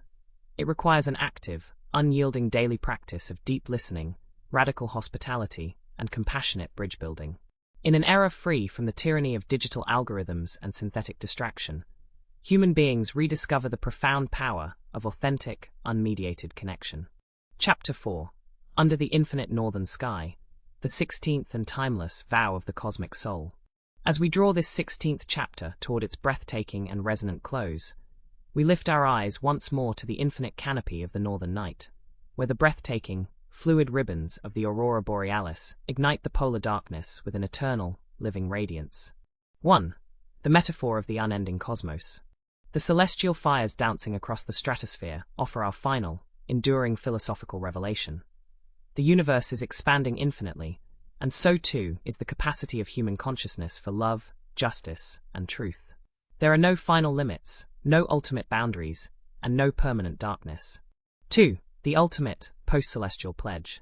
Here, at the supreme threshold of our 16th part Odyssey, we formulate our final, immortal vow for the eternal future of humanity. To honor the sacred earth in all its fragile, breathtaking beauty. To defend the unalienable dignity, freedom, and rights of every human being without exception. To carry the heavy memory of past struggles as an unyielding moral compass for generations to come. And to walk forward together, hand in hand, beneath the immense and indifferent sky of the universe, with the absolute conviction that the light of truth, justice, and universal love will never, ever be extinguished. Conclusion of Part 16. The Infinite Dawn Unbound. With the completion of this 16th part, our monumental exploration ascends to a plane of absolute eternity. The shadows have been transformed into wisdom, the journey has become the destination, and the light shines unbroken. Puisse ces mots résonner éternellement dans votre cœur, rappelant que l'odyssée de la conscience humaine vers la lumière est un voyage infini, immortel, et à jamais porteur d'une espérance absolue. We have journeyed across an extraordinary literary, historical, and philosophical expanse through 16 intensive chapters. From the foundational fractures of indigenous dispossession and the haunting legacy of the residential schools, through the smoke of industrial extraction and corporate monopolies, the cold cages of bureaucratic control, the invisible algorithms of the digital technosphere, the complex frictions of the multicultural mosaic, the melting frontline of the Arctic wilderness, the profound waters of spiritual catharsis, the planetary expansion of conscience, the transcendental synthesis of the mind, the awakening of the cosmic citizen, the architecture of the ineffable, the celestial meridian, the ultimate zenith of the Northern Odyssey, and the post-celestial awakening, we have mapped the anatomy of a nation's soul and the universal human condition. Now, in this 17th chapter of our epic narrative, we step beyond the post-celestial epoch into the transcendent horizon. Having dissolved the boundaries of time, nation, and technocratic alienation, we discover that consciousness is not a closed circle, but an ever-expanding spiral reaching toward the infinite. The physical geography of Canada, its ancient Precambrian bedrock, its vast emerald taiga, its roaring glacial rivers, and its silent, star-strewn polar nights, undergoes its final metaphysical expansion. It stands no longer as a mere territory or a poetic archetype, but as an eternal echo of humanity's unending rebirth under the watchful, compassionate canopy of the cosmos. Chapter 1. The Metaphysics of the Transcendent Continuum, the Eternal Now. Humanity has perpetually sought finality, absolute systems, permanent endpoints, and static utopias. Yet, The transcendent horizon teaches us that existence is an unbroken, living continuum where every shadow transformed becomes fuel for a higher state of awareness. 1. The dissolution of temporal illusion. The timeless sanctuary of the North. To stand in the deep, absolute silence of the northern wilderness is to step entirely outside the frantic, destructive clock of modern industrial time. In this transcendent space, historical pain, present accountability, and future potential merge into a single, seamless reality. Time is no longer an enemy racing against human survival, but the medium through which the universe knows itself. The permanent integration of shadow and light. The historical shadows we unmasked throughout this massive exploration, colonial violence, industrial greed, algorithmic alienation, and bureaucratic coldness, are never forgotten. They are the essential friction points that forged our moral maturity. Without the dark night of the soul, the dawn has no radiance. Without the immense struggle, grace has no depth. 2. The transmutation of legacy into living action. Carrying history does not mean dragging an anchor of paralyzing guilt that immobilizes society. It means holding an unshakable compass of radical responsibility. The transcendent citizen recognizes that every choice made in the present moment vibrates across the generational tapestry, shaping the ethical architecture of the world for epochs to come. Chapter 2. The planetary symbiosis, the complete harmonization of humanity and Earth. As we step into this transcendent horizon, the false, destructive dichotomy between human civilization and the natural world is utterly eradicated, replaced by an unbreakable, sacred planetary symbiosis. 1. The death of the mechanical paradigm. The final abandonment of dominion. The mechanistic worldview that reduced the Earth to an industrial quarry, a commercial commodity, and a planetary waste dump is recognized for what it always was: a tragic evolutionary dead end. Humanity awakens to the profound truth that our survival, our sanity, and our spiritual fulfillment are entirely contingent upon the health, vitality, and sovereignty of the more-than-human world. The universal maturation of Earth jurisprudence. Rivers, ancient boreal forests, mountain ranges, and atmospheric cycles are no longer protected solely through the lens of human utility. Their inherent, inalienable right to exist, thrive, and regenerate is enshrined forever in the global consciousness, transforming human law into an instrument of planetary preservation and cosmic harmony. 2. The healing of the biome as self-healing. Restoring the melting Arctic ice, reviving depleted marine ecosystems, and healing scarred landscapes are understood not as acts of charity toward nature, but as acts of profound self-preservation and spiritual restoration. To heal the Earth is to heal the human soul, for we are quite literally the Earth waking up and looking back at itself. Chapter 3. The architecture of radical planetary solidarity, beyond all division. In the transcendent epoch, the artificial divisions that have fractured humanity for millennia, national borders, cultural chauvinism, ideological dogmas, and economic stratifications, dissolve completely in the radiant light of our shared planetary destiny. 1. The obsolescence of tribal enclosures. The bankruptcy of exclusionary nationalism.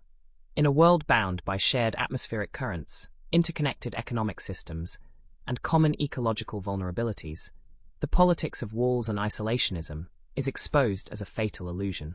No nation can insulate itself from global collapse, nor can any culture claim a monopoly on human dignity. Planetary citizenship as the supreme identity. The primary allegiance of the human being shifts from narrow national affiliations to the global community of life. To be a citizen of the Earth means to recognize every human face as a reflection of one's own consciousness, and to treat every act of injustice anywhere as an immediate assault on justice everywhere. 2. The perpetual labor of empathy. Solidarity is not maintained by passive agreement. It requires an active, unyielding daily practice of deep listening, radical hospitality, and compassionate bridge building. In an era free from the tyranny of digital algorithms and synthetic distraction, human beings rediscover the profound power of authentic, unmediated connection. Chapter 4. Under the Infinite Northern Sky. The 17th and timeless vow of the transcendent soul. As we draw this 17th chapter toward its breathtaking and resonant close, we lift our eyes once more to the infinite canopy of the northern night, where the breathtaking, fluid ribbons of the aurora borealis ignite the polar darkness with an eternal, living radiance. 1. The metaphor of the unending cosmos. The celestial fires dancing across the stratosphere offer our final, enduring philosophical revelation. The universe is expanding infinitely, and so too is the capacity of human consciousness for love, justice, and truth.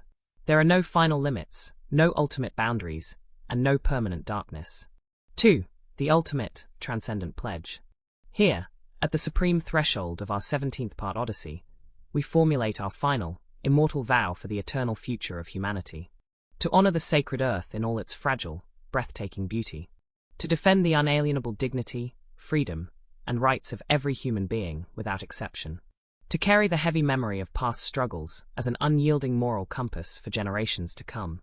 And to walk forward together, hand in hand, beneath the immense and indifferent sky of the universe, with the absolute conviction that the light of truth, justice, and universal love will never, ever be extinguished. Conclusion of Part 17. The Transcendent Horizon Unbound.